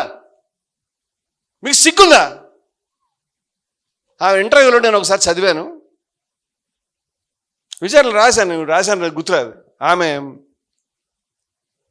ఏం సాధించావమ్మా, అందరు తిడుతున్నారు కదా నిన్ను, ఏం సాధించావు నీ జీవితంలో అంటే, ఆమె ఒక అత్యున్నతమైనటువంటి మనిషితో నేను జీవితాన్ని పంచుకున్నాను, నేను ఏం పొందాను నీకేం తెలుసు, నువ్వు ఎవరో చెప్పడానికి దాని గురించి. నేనేం పొందాను నాకు తెలుస్తుంది, నీకు తెలియదు కదా అని. అటువంటి త్యాగమయ్య యొక్క జీవితాన్ని గురించి ఒక్క మాట లేకుండా చరిత్రలో రబ్బర్ పెట్టి చెరిపేసిన వాళ్ళు అంబేద్కర్ గురించి మాకు చెప్తావు నువ్వు. నేను మీకు చెప్పే అడ్వైజ్ ఏంటంటే, మీకు ఒక నమస్కారం, మీరు జైబీ మండం మానేయండి. మీరు ఏమి అనలేకుండా మేము ఉండలేమంటే నేను సలహా చెప్తాను, జై మారుతీరావు అనండి. జై మారుతీరావు అని చెప్పుకోండి. చచ్చిపోయాడు, ఆయన ఫోటో పెట్టుకోండి ఇంట్లో. ఆడికి వాడి కులం తప్పితే పట్టదు, నీకు నీ కులం తప్పితే పట్టదు. నీలాంటి కులపిచ్చిగాళ్ళ గురించి ఆయన కుల నిర్మూలన అనేటువంటి పుస్తకం రాశాడు. ఇప్పుడు నీ యొక్క అందమైన చరిత్ర చెప్తాను నేను. నువ్వు ఎన్ని అబద్ధాలు చెప్పుకుంటూ వచ్చావు. ఎవరైనా వచ్చి మాట్లాడేది, నేను ఇందాక వ్యూహం అని చెప్పాను గాంధీ గారికి. గాంధీ గారు సబ్జెక్ట్ బై సబ్జెక్ట్ డీల్ చేశాడు. ఆయన ఆ రోజు సమాజంలో అత్యంత తీవ్రమైన విషయం అంటరానితనం. దీని ఎక్స్పీరియన్స్ ఎవరైనా చేయలేదు మన జనరేషన్స్లో. నేను కూడా పెద్దవాడిని, నేను అంటరానితనం చూశాను, కానీ దాని తీవ్ర రూపం చూడలేదు. అంబేద్కర్ గారి జీవిత చరిత్ర మీరు చదివితే కనుక ఆయన ఏమంత మరీ పేద కుటుంబం కాదు, పర్వాలేదు, మోస్తరు కుటుంబంలోనే ఆయన ఉన్నాడు. ఆయనకి ఉద్యోగం వచ్చి, మినిస్టర్ ఉద్యోగం వచ్చి, ఫారెన్లో చదువుకొచ్చి మినిస్టర్ ఉద్యోగం వచ్చిన తర్వాత కూడా ఆయన ఇల్లు ఇవ్వలేకపోయాడు. 3 రోజులు ఆయన తిరిగి మంచినీళ్ళు ఇచ్చేవాళ్ళు లేక, ఇల్లు ఇచ్చేవాళ్ళు లేక, నమస్కారం పెట్టి నీకు రాజీనామా ఇచ్చి వెళ్ళిపోయాడు. అలాగే ఆయన చదువుకునేటువంటి రోజుల్లో ఆయన టిఫిన్ బాక్స్ పట్టుకొస్తే దాని వెనకాల బ్లాక్ బోర్డు వెనకాల తగిలిచ్చాడు అనేటువంటి దానికి మేము బ్లాక్ బోర్డు దగ్గరికి రాయమంటే దాన్ని తీసుకెళ్ళి బయటపడేశారు. మంచినీళ్ళు లేకుండా బాధలు పడుకుంటూ, పెట్టేవాళ్ళు లేకుండా, నుంచునేవాళ్ళు లేకుండా, మనం ఎవరో చెప్పకుండా చివరికి పార్సీల సత్రానికి పోతే కూడా ఆయన కొట్టే పరిస్థితి వచ్చింది ఆయన. ఇవన్నీ ఆయన జీవిత చరిత్రలో ఉంటాయి. ఇటువంటి దారుణమైన అంటరానితన వ్యవస్థను ఎలా రూపుమాపాలి? ఇది ఫస్ట్ దశ, కుల నిర్మూలన దశలో మొదటి పోరాట దశ అంటరానితనం. ఆయన అంటరానితనం మీద పోరాటానికి ఫిక్స్ అయ్యాడు. ఇది పోవాలి ముందురాని, అది పోవాలంటే నమ్మించాలండి. ఆశ్చర్యం ఏంటంటే ఈ వ్యూహం ఉంటుందంటే ఉంటుంది, మనకు కూడా ఉంటుందండి, ఇవాళ కూడా ఉంటుంది. నేను కమ్యూనిస్టులు ఉన్నారు కదా, కమ్యూనిస్టులు దేని గురించి పోరాడతారంటే కమ్యూనిజం కావాలని పోరాడతారు. కమ్యూనిజం అంటే ఏంటి తెలుసా ఎవరికైనా? కమ్యూనిజం అంటే ఏంటి? కమ్యూనిజం అంటే మేము ఆస్తులు ఉండవు, మీ యొక్క ఆస్తులు, మీ యొక్క ఉత్పత్తి సాధనాలు అవన్నీ కూడా సమాజపరం ప్రభుత్వపరం అయిపోతాయి. అవన్నీ సమిష్టి వ్యవసాయ క్షేత్రాలు వస్తాయి, మీ పేరు మీద ఏముండదు, సమాజపరం అవుతాయి. అది వాళ్ళ సిద్ధాంతం. కానీ కమ్యూనిస్టులు మొట్టమొదటి ఏం చేస్తారు? దున్నేవాడికే భూమి, భూ సంస్కరణలను పోరాడతారు. వీళ్ళ సిద్ధాంతం ఏంటి? నీకు భూమి లేకుండా మొత్తం వ్యవసాయ క్షేత్రం తేవాలి. కానీ ఇప్పుడేమంటారు? దానికి వ్యతిరేకంగా నీకు కొంత భూమి పెంచాలని పోరాడుతున్నారు. అదే ఆశయమైతే ఇదెందుకు పోరాడతావు అంటే ఇది ఒక దశ. ఈ దశలో నీకు కొంత భూమి రావాలి, తర్వాత మళ్ళీ నిన్ను ఒప్పించి వ్యవసాయ క్షేత్రం. అది వాళ్ళ పద్ధతి. అది దీన్ని వ్యూహం అంటాం. ఇలాంటి వ్యూహం మనకి ఇప్పటికి కూడా ఉంది. కామన్ సివిల్ కోడ్ కావాలని మతోన్మాదులు అంటున్నారు. కామన్ సివిల్ కోడ్ కావాలంటే ముస్లిమ్స్ బాధపడతారు, కొంచెం వాళ్ళని ఒప్పిద్దాము, వాళ్ళ దారి తెద్దాం అనేటువంటి ప్రయత్నం అభ్యుదయవాదులు చెప్తున్నారు. ఎందుకంటే కామన్ సివిల్ కోడ్ వద్దని కాదు, కామన్ సివిల్ కోడ్ కావాలంటే రాజ్యాంగంలోని ఆదేశిక సూత్రాల్లో రాశారు. కానీ మనం ఎందుకు అడుగుతున్నాము? ఎందుకంటే ఈ దశ పనికిరాదు. ఏ దశలో ఏది చేపట్టాలో అది చేపట్టాలి. ఇది గాంధీ గారి పద్ధతి. అందుచేత ఆయన అంటరానితనం మీద యుద్ధాన్ని ఎంచుకున్నాడు. ఇది మొదటి దశ. నెక్స్ట్ దశ, దాని మీద విజయం సాధిస్తున్నాడు అనే పరిస్థితి వచ్చిన వెంటనే ఆయన నెక్స్ట్ ఫేజ్కి వెళ్ళాడు. అక్కడ కులం అనేది దుష్టమైనది, అసహ్యమైనది, వ్రణంలో చెడుల క్రూపులా ఉన్నది అని చెప్పాడు. అప్పటిదాకా అంతకుముందు ఆ మాటలు చెప్పలే. వైకం సత్యాగ్రహం ఒక చరిత్ర సత్యాగ్రహం జరిగింది. అది కేరళలో జరిగింది, ఒక గుళ్ళోకి వెళ్ళడానికి. కానీ గుళ్ళోకి వెళ్ళడానికి కాదు, అది ఆశ్చర్యపోతారు మీరు. 100 ఏళ్ళు అయింది ఆ సత్యాగ్రహం చరిత్ర నేను రాసి ఉన్నాను.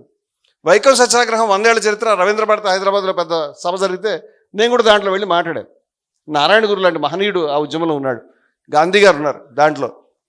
ఆ ఉద్యమం ఎందుకు జరిగిందంటే గుళ్ళోకి వెళ్ళడానికి కాదు, గుడి చుట్టూ రోడ్లు ఉన్నాయి. ఈ గుడి చుట్టూ 1వ రోడ్డు, 2వ రోడ్డు, 3వ రోడ్డు, 4వ రోడ్డు. ఆ రోడ్డు దాకా పలానా కులం వాళ్ళు వెళ్ళొచ్చు, ఇంకొంచెం పై కులం వాళ్ళు ఆ ముందు రోడ్డుకి వెళ్ళొచ్చు, ఇంకొంచెం వెళ్ళొచ్చు. బాగా బ్రాహ్మణులు అయితేనే లోపలికి వెళ్ళడానికి ఉంది. ఇది పద్ధతి. అందుచేత వైకం సత్యాగ్రహంలో పోరాటం ఎందుకు జరిగిందంటే ఈ రోడ్డు మీద వెళ్తామని, గుళ్ళోకి కాదు. అప్పుడు అడుగుతారు పోరాటం, ఏమయ్యా నువ్వు రేపొద్దు నీకు ఈ రోడ్డు మీకు నడుస్తుంది, గుళ్ళోకి వస్తాను. గుడి గురించి కాదు, ప్రస్తుతానికి రోడ్డు గురించి నడుస్తుంది, రోడ్డు మీద వెళ్ళాలంటున్నాం, ఇది మనిషి హక్కు అని మాట్లాడతాం. ఎట్టి పరిస్థితుల్లో గుడి విషయం తీయం. ఇప్పుడు గాంధీ గారు ఇదే పనిచేసాడు. దీన్ని వ్యూహం అంటాం.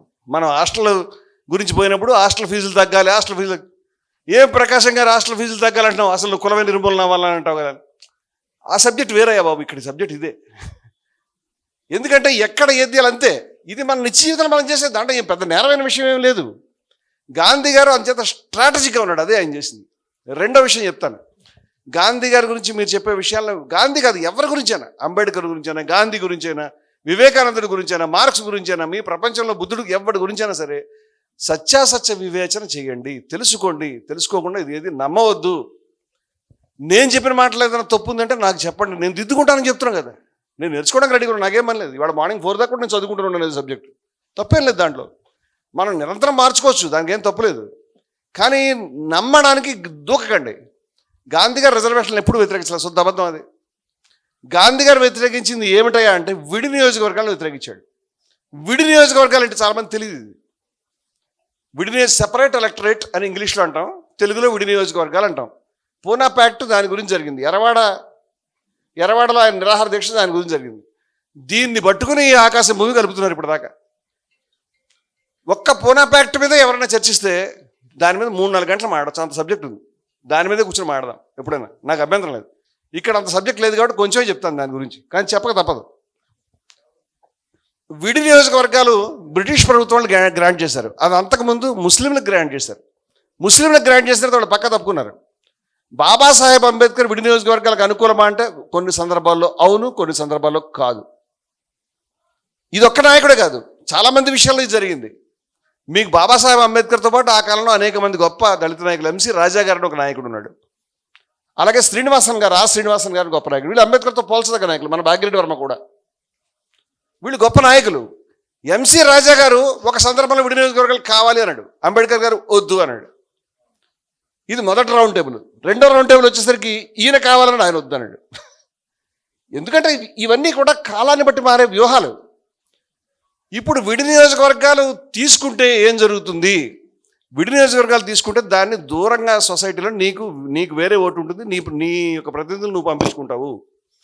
చాలామంది దళిత నాయకులు దానివల్ల మేము చాలా నష్టపోయామని. ఇప్పుడు మీ దగ్గర అందరి దగ్గర ఫోన్లు ఉన్నాయి కాబట్టి విడి నియోజకవర్గాలు ప్రపంచంలో ఎక్కడైనా ఉన్నాయా అని అడుగుతున్నాను నేను. ఇప్పుడు అట్ ది మూమెంట్ ఎక్కడైనా ఉన్నాయా? లేవు. ఎందుకు లేవు? ముస్లింలకి విడి నియోజకవర్గాలు కావాలని ముస్లిం లీగ్ వాళ్ళు కొట్లాడి ఇప్పుడు స్వతంత్ర భారతదేశంలో తీసుకుని నాన్న గొడవ పెట్టి చివరికి పాకిస్తాన్ అడుగుపోయారు.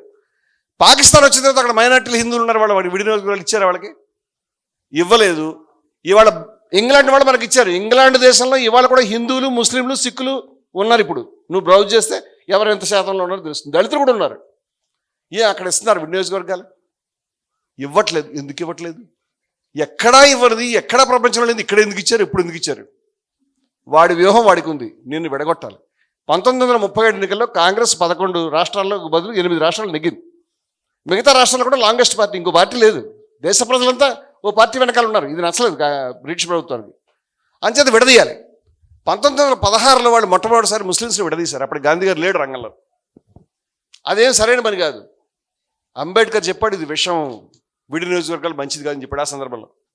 తర్వాత కూడా చాలా సందర్భాలు జాయింట్ ఎలక్టరేట్ కావాలని చెప్పాడు. కానీ రెండో రౌండ్ టేబుల్ కాన్ఫరెన్స్కి వెళ్ళిన తర్వాత పరిస్థితి వేరేగా ఉంది. అసలు రౌండ్ టేబుల్ కాన్ఫరెన్స్ జరగకముందు గాంధీ ఇర్విన్ ఉడంబడికని వాళ్ళిద్దరు కూర్చొని మాట్లాడుకునేవారు, గాంధీ గారు, వైస్రాయ్.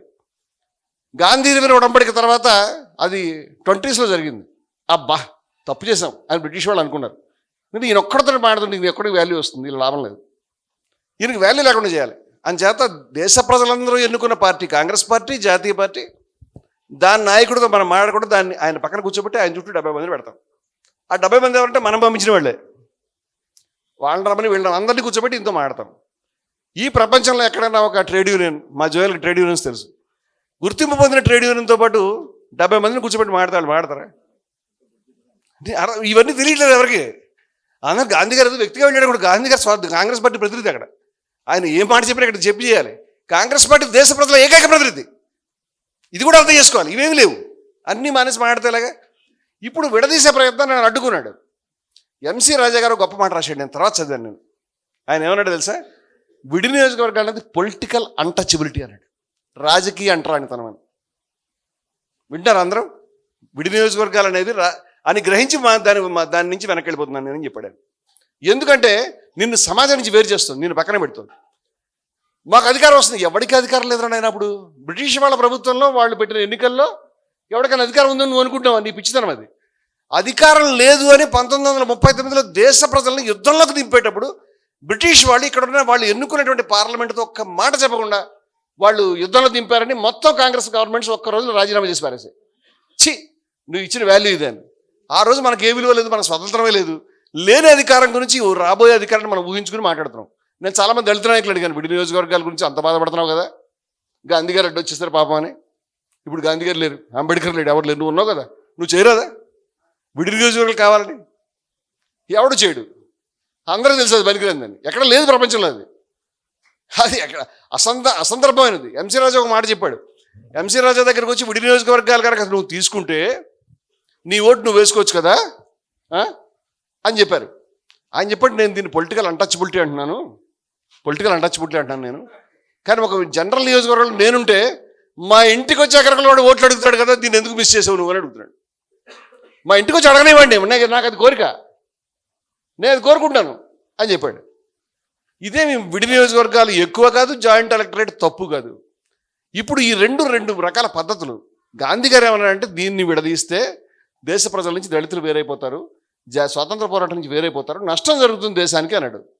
అది ఆయన దృక్పథం. కరెక్ట్గా 2 ఏళ్ల క్రితం ఇది తప్పు అని అంబేద్కర్ కూడా చెప్పినవాడే. ఆ రోజు కాదన్నాడు ఆయన.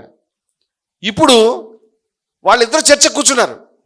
గాంధీ గారు ఎర్రవాడ జైల్లో ఉన్నాడు, ఆయన ఖైదీ కింద నిరాహార దీక్ష చేస్తున్నాడు. ఆయన లండన్లో చెప్పొచ్చాడు, నిరాహార దీక్ష చేస్తాను, నేను ప్రాణం పోయినా పర్లేదు, నా గురించి చెడ్డ అనుకున్నా పర్లేదు, మంచి అనుకున్నా పర్లేదు, ఇది తప్పని. నేను దళితులని ఏ రకమైన నష్టం కలగలేను, దళితులకు బాధ పెట్టే ఈ చర్య నేను అంగీకరించను, దళితుల గురించి నా ప్రాణం ఇదే మాట్లాడాడు. దళితులు నష్టం చేస్తాను అనలే, దళితులు నష్టం చేయనివ్వకూడదు అన్నాడు. అప్పుడు మీకు ఆశ్చర్యమైన విషయాలు చెప్తాను. ఎర్రవాడ జైల్లో గాంధీ గారి నిరాహార దీక్ష అక్కడ జరుగుతుంటే, ఆయన ఆ జైల్లో ఉంటే బయట కూర్చుని కొంతమంది కాంగ్రెస్ పార్టీ అగ్రకులాలు, లేకపోతే పెద్ద మనుషులు, కొంతమంది దళిత ప్రతినిధులు, శ్రీనివాసన్, ఎంసీ రాజాను, అంబేద్కర్ లాంటి వాళ్ళు, ఇటు పక్క వీళ్ళు కూర్చొని చర్చలు చేసుకుంటున్నారు. చర్చల్లో అంబేద్కర్ గారును దళిత ప్రతినిధులు ఏమన్నారో తెలుసా? ఆశ్చర్యపోతారు మీరు, తెలియాలి ఇలాంటి విషయాలు. నేను అందుకే అసలు రౌండ్ టేబుల్ కాన్ఫరెన్స్ మీద అసలు మనం డిస్కషన్ చేయాలనుకుంటున్నాను. ఏమన్నారంటే, మీతో కాదు, గాంధీ అయితే మా మాట ఒక క్షణంలో ఒప్పుకుంటాడు, ఆయన మాకు దగ్గర, ఆయనతో మాడుకుంటాం, మీరు అన్నీ ఏదో ఒప్పుకుని చావరు, నేను వెళ్ళి ఆయనతో మాడతానని చెప్పాడు Ambedkar. That is the confidence. ఆయన లోపలికి వెళ్ళాడు. ఆయన చెప్పిందంతా ఈయన 5 రోజుల నుంచి తిండి లేదు, కిడ్నీ పోయింది, అన్నీ పోయింది, డాక్టర్లు చెప్తారు ఎనీ మూమెంట్ పోతాడు, జాగ్రత్త అని చెప్తున్నారు. ఈ 70-60 ఏళ్ళ వయసు అప్పటికి ఆయన దాటి ఉన్నాడు. అలాంటి మనిషి దగ్గరికి వచ్చి మాట్లాడుతుంటే ఏజ్ కొంచెం అడ్డు చెప్పానేమో. అయితే ఆయన అంబేద్కర్ చెప్పింది విని ఆయన రెస్పాన్స్ చెప్తున్నాడు. అది చాలాసార్లు అంబేద్కర్ ఊహించిన దానికంటే ఎక్కువ సర్ప్రైజ్ ఉంది దాంట్లో. తీసేసుకో, 10 ఏళ్ళు 5 ఏళ్ళుగా పెట్టే రిఫరెండం అని చాలా ఈజీగా చెప్తున్నాడు మాటలన్నీ. వీళ్ళు బయటికి వెళ్ళి మళ్ళీ మాట్లాడుతున్నారు. 2-3 సార్లు అంబేద్కర్ వెళ్ళి ఆయనతో మాట్లాడడం అనేది జరిగింది. అప్పుడు అంబేద్కర్ ఆ సందర్భాల్లో ఒక మాట చెప్పాడు. ఆయన దగ్గరికి వెళ్ళినప్పుడు ఆయన నేను ఎంత దగ్గర నాకు అర్థమైందని చెప్పాడు. నేను చెప్పలే, అంబేద్కర్ చెప్పాడు. ఎక్కడ చెప్పాడు చూపిస్తాను రా, నువ్వు కదా ఆవేశపడుతున్నావు, నేను అంబేద్కర్ చెప్తున్నాను. ఆయన గాంధీ ఏం చెప్పాడు తెలుసా? You are untouchable by birth. నువ్వు పుట్టుక ద్వారా అంటరాని వాడి, ఐఆమ్ బై అడాప్షన్, నేను దాన్ని ఎంచుకోవడం ద్వారా అంటరాని వాడిని. We must be one and individual, మన ఇద్దరం ఒకటే, అవిభాజ్యం అని చెప్పాడు. ఇక్కడ నిరూపిస్తున్నాం మనం ఆ విషయాన్ని, వాళ్ళిద్దరూ ఒకటే, ఇండివిజువల్ అని ఇవాళ నిరూపిస్తున్నాం. జోహార్ జోహార్ జోహార్ జోహార్ జోహార్ బాబాసాహెబ్ అంబేద్కర్. ఆయన బాధపడతాడు, వాళ్ళు బాధపడతారు. నేను చెప్తున్నా కదా, ఒకసారి కలకత్తా వెళ్ళినప్పుడు బట్ మీకు తెలియదు గొడవలు ఇల్లు ఈ పిచ్చగొడతా మనకు పని ఏంటి. కలకత్తా వెళ్ళినప్పుడు ఒకసారి ట్రైన్లో మహాత్మా గాంధీకి జై అంటుంటే, ఆ ట్రైన్ ముందుకు వెళ్తే గాంధీ గారు కళ్ళ ఒత్తుకుంటాడంట. అదేంటంటే నువ్వు ఏడుస్తున్నావు ఏంటంటే, కలకత్తా వచ్చాము సుభాష్ చంద్రబోస్ జై అనుకుంటే అంతా నాకే చెప్తానంటాను. అలా ఉంటుంది మరి వాళ్ళకి. బాబాసాహెబ్ అంబేద్కర్ గురించి ఆయన రాసిన మాటలు నేను చాలాసార్లు చూపిస్తాను. నేను అంబేద్కర్ గాంధీ గురించి ఏం చెప్పారు కూడా చెప్పుకోవాలి కదా మనము ఆ విషయాన్ని. వాళ్ళిద్దరూ మర్చిపోకూడదు. 2 రాజకీయ పార్టీల ప్రతినిధులు 2 భిన్నమైనటువంటి శిబిరాల్లో ఉన్నారు. ఒక పార్టీ బ్రిటిష్ వాళ్ళతో వ్యూహపరంగా నా ప్రజలకు ఏదైనా లాభం కలుగుతుందనేటువంటి దాన్ని పెండాలి, సాధించాలి, నా ప్రజలకు బొట్టు ఏమైనా ఉపయోగించాలి అనేటువంటి పెద్ద మనిషి అంబేద్కర్ బాధపడతా దాన్ని ఏదో విధంగా చేయాలని వైస్రాయ్ కౌన్సిల్ తగ్గబోతున్నాడు. మరొక పక్క దేశానికి స్వతంత్రం తేవాలి, ఈ ప్రజలకందరినీ కాపాడుకోవాలనే పద్ధతిలో ఈయన ఆలోచిస్తున్నాడు. ఈయన కూడా వాళ్ళ స్వాతంత్రం 1000 ఏళ్ళు 100 ఏళ్ళు లేట్ అయినా పర్వాలేదు, కానీ నేను ఎట్టి పరిస్థితుల్లో కూడా దళితుల యొక్క ప్రయోజనాన్ని, కింది కులాల యొక్క ప్రయోజనాన్ని నేను పణంగా పెట్టను 100 సార్లు చెప్పాడు గాంధీ. అక్కలే స్వతంత్రం అని చెప్పాడు. ఏం అక్కర్లేదు, ఏ మాత్రం కాంప్రమైజ్ కావడానికి వీల్లేదు, అంత క్లియర్గా ఉన్నాడు ఆయన. 12 మైళ్ళు యాత్ర చేశారు. ఆ 12,000 మైళ్ళు గాంధీ గారు హరిజన యాత్ర పేరు మీద యాత్ర చేస్తుంటే అగ్రకులాలైనటువంటి వాళ్ళు ఆయన మీద రాళ్ళు రువ్వారు, ఆయన మీద నల్ల జెండాలు చూపించారు, బూతులు తిట్టారు. నెహ్రూ గారు తలకాయ పట్టు కూర్చున్నాడు, ఏంటా బాబు ఇదంతా, ఏం తెచ్చావని. ఆయన చెప్పాడు, జ్యోతి మంట వెలుగుతూ ఉంటే పురుగులు తిరుగుతూ ఉంటాయి, అలా వాగుతుంటాయి, పడి సస్తాయి. మీ కేసు అదే. 2 చోట్ల గాంధీ గారి మీద హత్యా ప్రయత్నం జరిగింది. పూనాలో గాంధీ గారి మీద బాంబు వేశారు అగ్రకులాలు. తెలుసా మీకు ఎవరికైనా, విన్నారా? పూనాలో గాంధీ గారు వెళ్తున్నటువంటి కారు మీద బాంబు వేశారు, ప్రాణాలు పోయేవి. ఆయన లేడు ఆ కారులో, ఆయన అప్పుడే కారు పక్కారు ఎక్కాడు. ఊరి దుర్మార్గులు, ఆయనతో పాటు మనుషులు ఉన్నారు. మీరు చంపదాల్చుకుంటే నన్ను చంపాలి కానీ ఈ కారులో ఉన్న మిగతా జనం అంతా ఎందుకు చచ్చిపోవాలి? ఆడవాళ్ళు ఉన్నారు, పెద్దవాళ్ళు ఉన్నారు, వీళ్ళంతా ఇదేం పని మీరు అని అన్నాడు ఆయన. వాళ్ళు గుర్తుపెట్టుకుని అదే పూనా బ్యాచ్ 1948లో ఈయన ఒక్కడికి పెట్టారు. ఆయన జీవితంలో 8 సార్లు దాడి చేశారు. నేను ఇంత చెప్పేటువంటి వాడిని నేను నిన్న రాత్రి చదివి షాక్ అయ్యాను. నిన్న రాత్రి చేస్తే ఒకసారి కదా 2 సార్లు ఆయన హత్య ప్రయత్నం జరిగింది. బీహార్లో మరొక చోట జసిబి అనేటువంటి ఆ ఊర్లో ఇదే హరిజన యాత్రలో పండాలు, బ్రాహ్మణులు కర్రలతో గాంధీ గారి కారు మీద దాడి చేశారు. లేడు ఆయన కారులో, ధ్వంసం చేశారు. గాంధీ గారు వచ్చి వైకం సత్యాగ్రహంలో మాట్లాడుతుంటే నువ్వు బయట కూర్చో అని చెప్పి తలుపులు వేసుకున్న బ్రాహ్మణులు ఉన్నారు. ఇవన్నీ తెలియదు ఎవరికి. ఆయన కుల వ్యతిరేక పోరాటం చేసాడని నీకు తెలియదు, ఆయన ఎన్ని బాధలు పట్టాడని నీకు తెలియదు, ఆయన ఏ రకంగా ఆయన ఉన్నప్పుడల్లా తిరిగాడని ఎంసీ రాజా చెప్పాడు అంబేద్కర్తో, ఏమయ్యా ఈ మనిషి పోతే 1000 ఏళ్ళకి మళ్ళీ ఇలాంటి మనిషి రాడా, మన సమాజం గురించి మాట్లాడేటువంటి వాడు, ముందుకు తీసుకెళ్ళేవాడు, 1000 ఏళ్ళ తర్వాత కూడా రాడు ఇలాంటి అని చెప్పాడు అంబేద్కర్కి రాజా. అంబేద్కర్ కూడా తెలుసు ఆ విషయం. పూనాపేట జరిగినప్పుడు కొన్ని వందల ఒక్క వారం రోజుల పాటు అంటరానితనం అనేటువంటిది జాతీయ కాదు అంతర్జాతీయ వేదికల మీద అంతర్జాతీయ మీడియాలో న్యూస్ అయిపోయింది. తెలియదు అందరికి ఏమిటి అంటరానితనం అంటే ఏమిటి, భారతదేశంలో ఇట్లా ఉంటారు. ఈ గాంధీ గారు బ్రిటిష్ వాళ్ళకి లేదు అని వీళ్ళ గురించి కూర్చున్నాడు. వాళ్ళకి పాజిటివ్గానే అనుకున్నాను, ఇప్పుడు మనం నెగిటివ్ అనుకునేటువంటి పెద్ద మనుషులు వచ్చారు కానీ ఆ రోజు ఎవరు అనుకోలేదండి. 71 సీట్ల నుంచి 148 సీట్లకు పెంచారు పూనాపేట ఫలితంగా. ఇక కంబైన్డ్ సీట్స్ని జాయింట్ ఎలక్టరేట్లో రిజర్వేషన్ సీట్లు పెంచారు. అంతేకాదు అందరూ అనుకుంటున్నట్టు ఇవాళ పద్ధతి కాదు, ఆ రోజు రెండు రౌండ్ల ఓట్ల పద్ధతిని ఇక్కడ ప్రవేశపెట్టారు. అవన్నీ చెప్తే ఇట్ టేక్స్ టైమ్, దాని గురించి ఎక్కువ చర్చ అవుతుంది. ఆ పద్ధతి తర్వాత రాజ్యాంగ రచనా సభలో వెనక్కి వెళ్ళిపోయింది, దాని కథ వేరే. అది వాళ్ళు పనికిరాదు, అన్ని రోజులు ఉండాల్సిన అవసరం లేదు. కానీ దళితులకు ఎటువంటి నష్టం కలిగించే ప్రయత్నం జరగలేదు. పైపెచ్చు ఆ వారం రోజుల్లో కొన్ని వేల చోట్ల చెరువులు కానీ, బావులు కానీ, దేవాలయాలు కానీ అనేక చోట్ల దళితులకు ప్రవేశం లభించింది. అనేక మంది ఏడ్చారు. స్వయంగా ఠాగూర్ వచ్చి బాధపడ్డాడు. అక్కడ ఆయన మహారాష్ట్రలో మహానుభావుడు, ఆయన పేరేమిటి,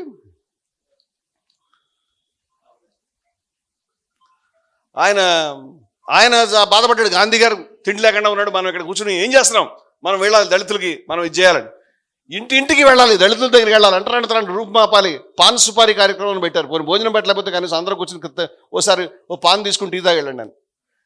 అది బ్రేకే. అది అట్లా ఒక 100 సంవత్సరాల ముందుకి ఆయన తన రథాన్ని ముందుకు తీసుకెళ్ళగలిగాడు, ప్రాణాలు అడ్డుపెట్టగలిగాడు. ఒకసారి హరిజన యాత్ర మీద రాళ్ళు పడుతూ ఉన్నాయి వెళ్తుంటే, అప్పుడు కార్యకర్తలంతా ఎలా గాంధీ గారిని కాపాడుకోవాలి, రాళ్ళు వేస్తున్నారు, ఇంటి తలకే బదలైపోద్దు కదా అని.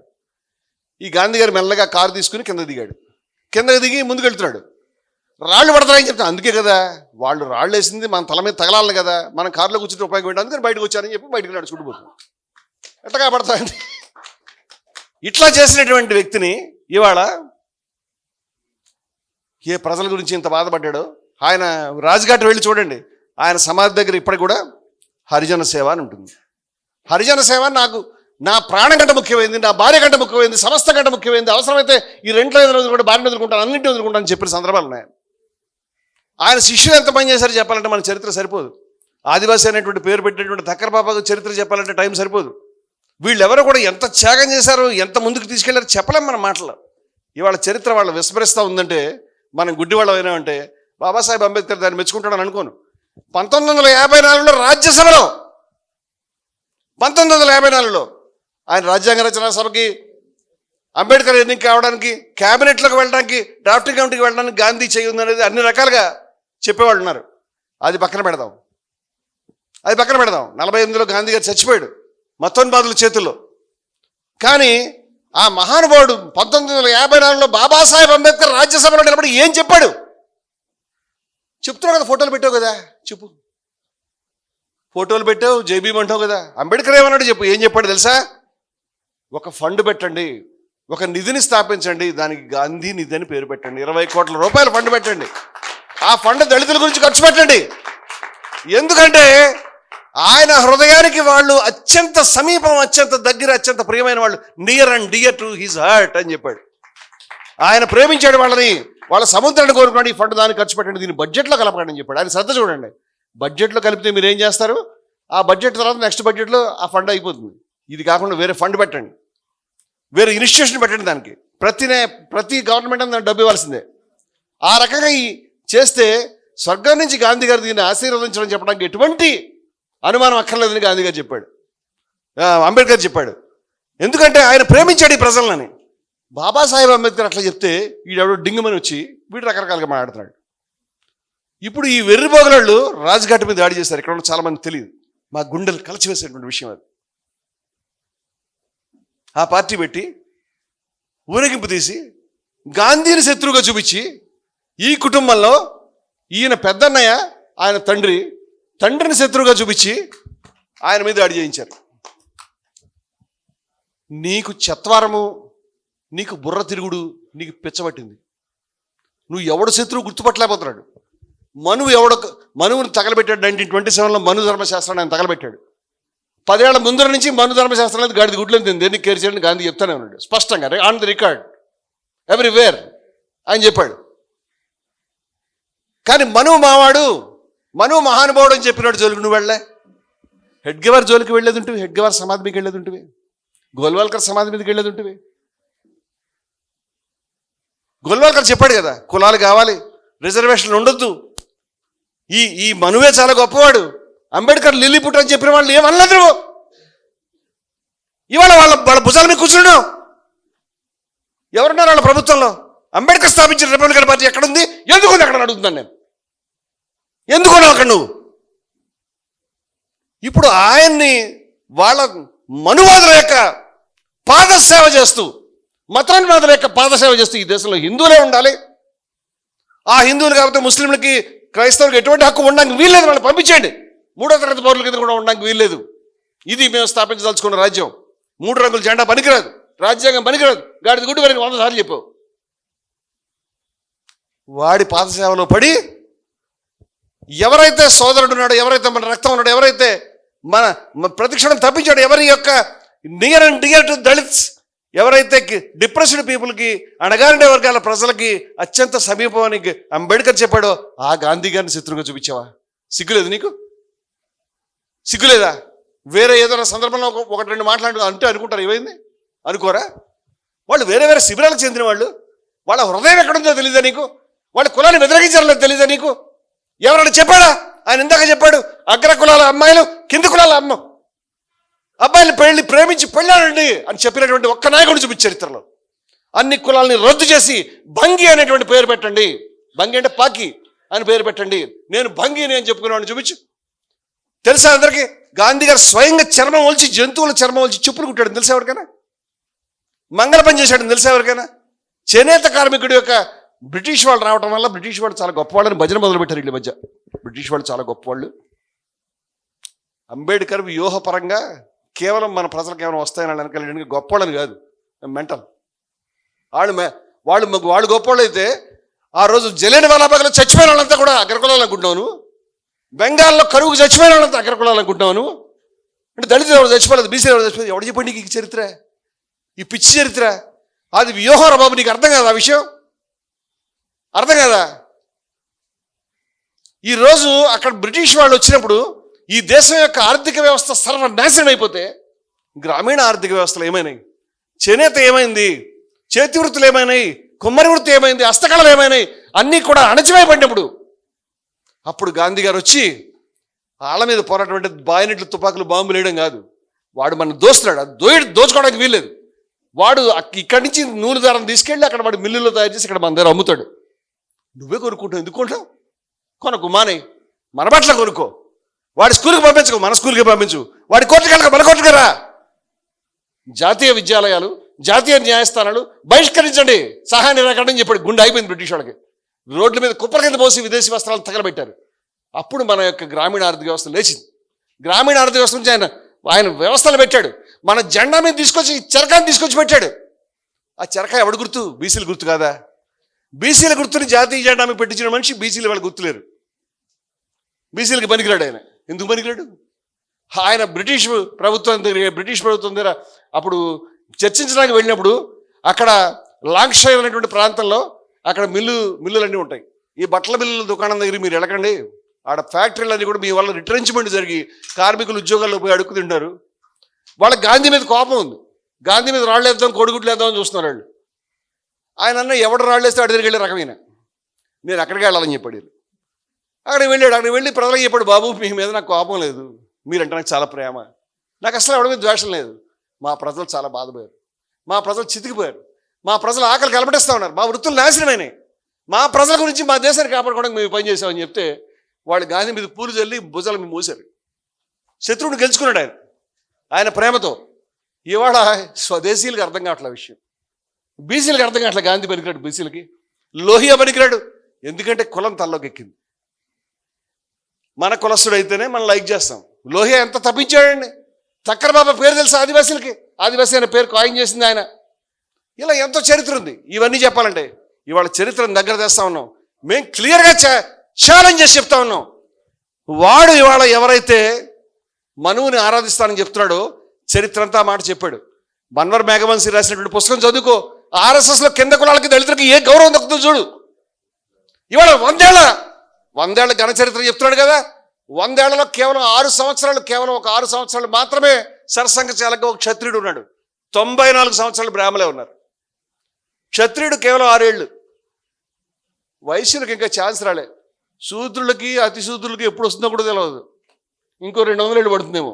అది వీరి యొక్క వ్యక్తి నిర్మాణం. అపాయింట్మెంట్స్ ఆయన నియమిస్తాడు, ఆయన ఈయన నియమిస్తాడు. వాళ్ళ యొక్క కార్యకారిణి మండలిలో కూడా కింది కులాలు లేరు. ఆ విషయం ప్రూవెన్. ఎందుకు అక్కడ ఎందుకు ఉంది? మావాడు బీసీ కదా. మీ వాడు బీసీ అయితే కులగలను చేయండి బాబు, చేయండి బాబు, చేయండి బాబు అని మేము అడిగాం బీసీ గారిని. నేను చెయ్యను అని కోర్టులో అఫిడవిట్లు వేసాడు. చేయని చెప్పాడు. నాగపూర్లో వాళ్ళు చూసి జేబులోంచి రూపాయలు తీసి ఇలా ఊపారు.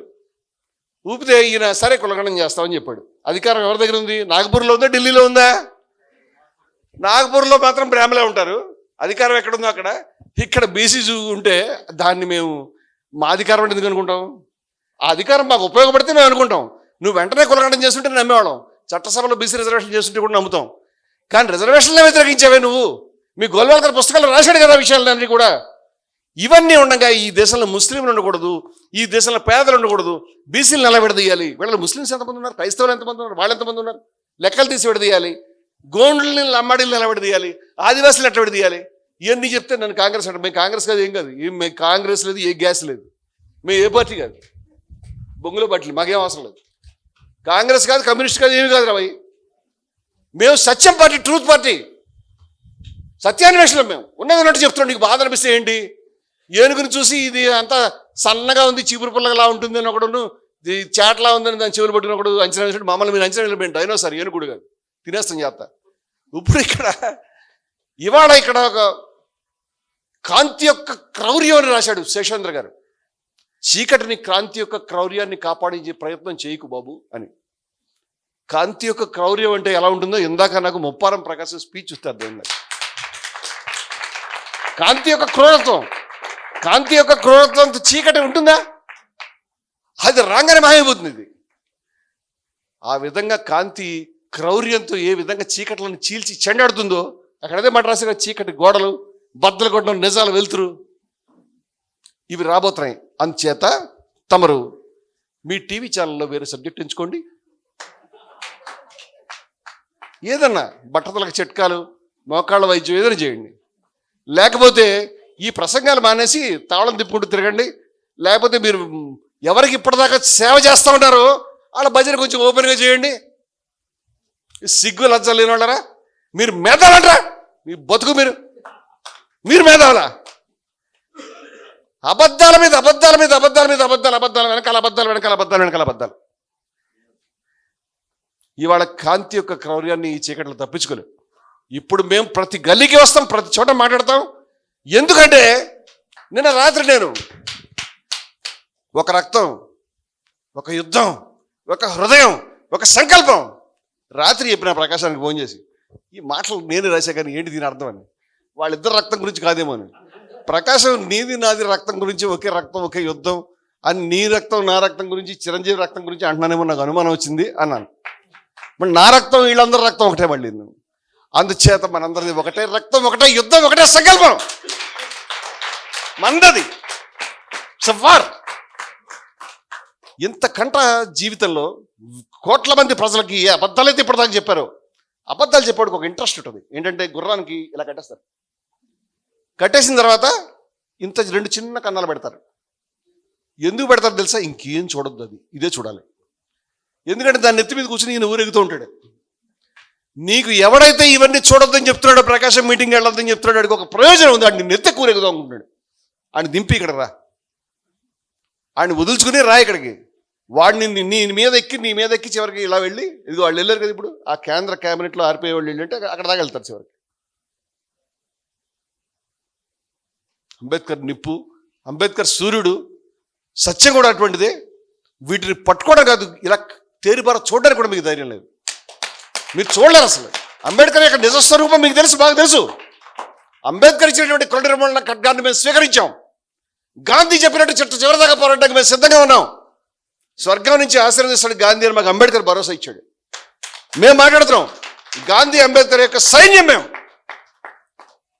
అమ్మా ఆ రోజు 1946లో కావచ్చు, మొట్టమొదటిసారి రాజ్యాంగ రచనా సభలో లేచి నిలబడి ఆ దాక్షాయణి ఏం మాట చెప్పింది, ఎన్ని బాధలు పడింది.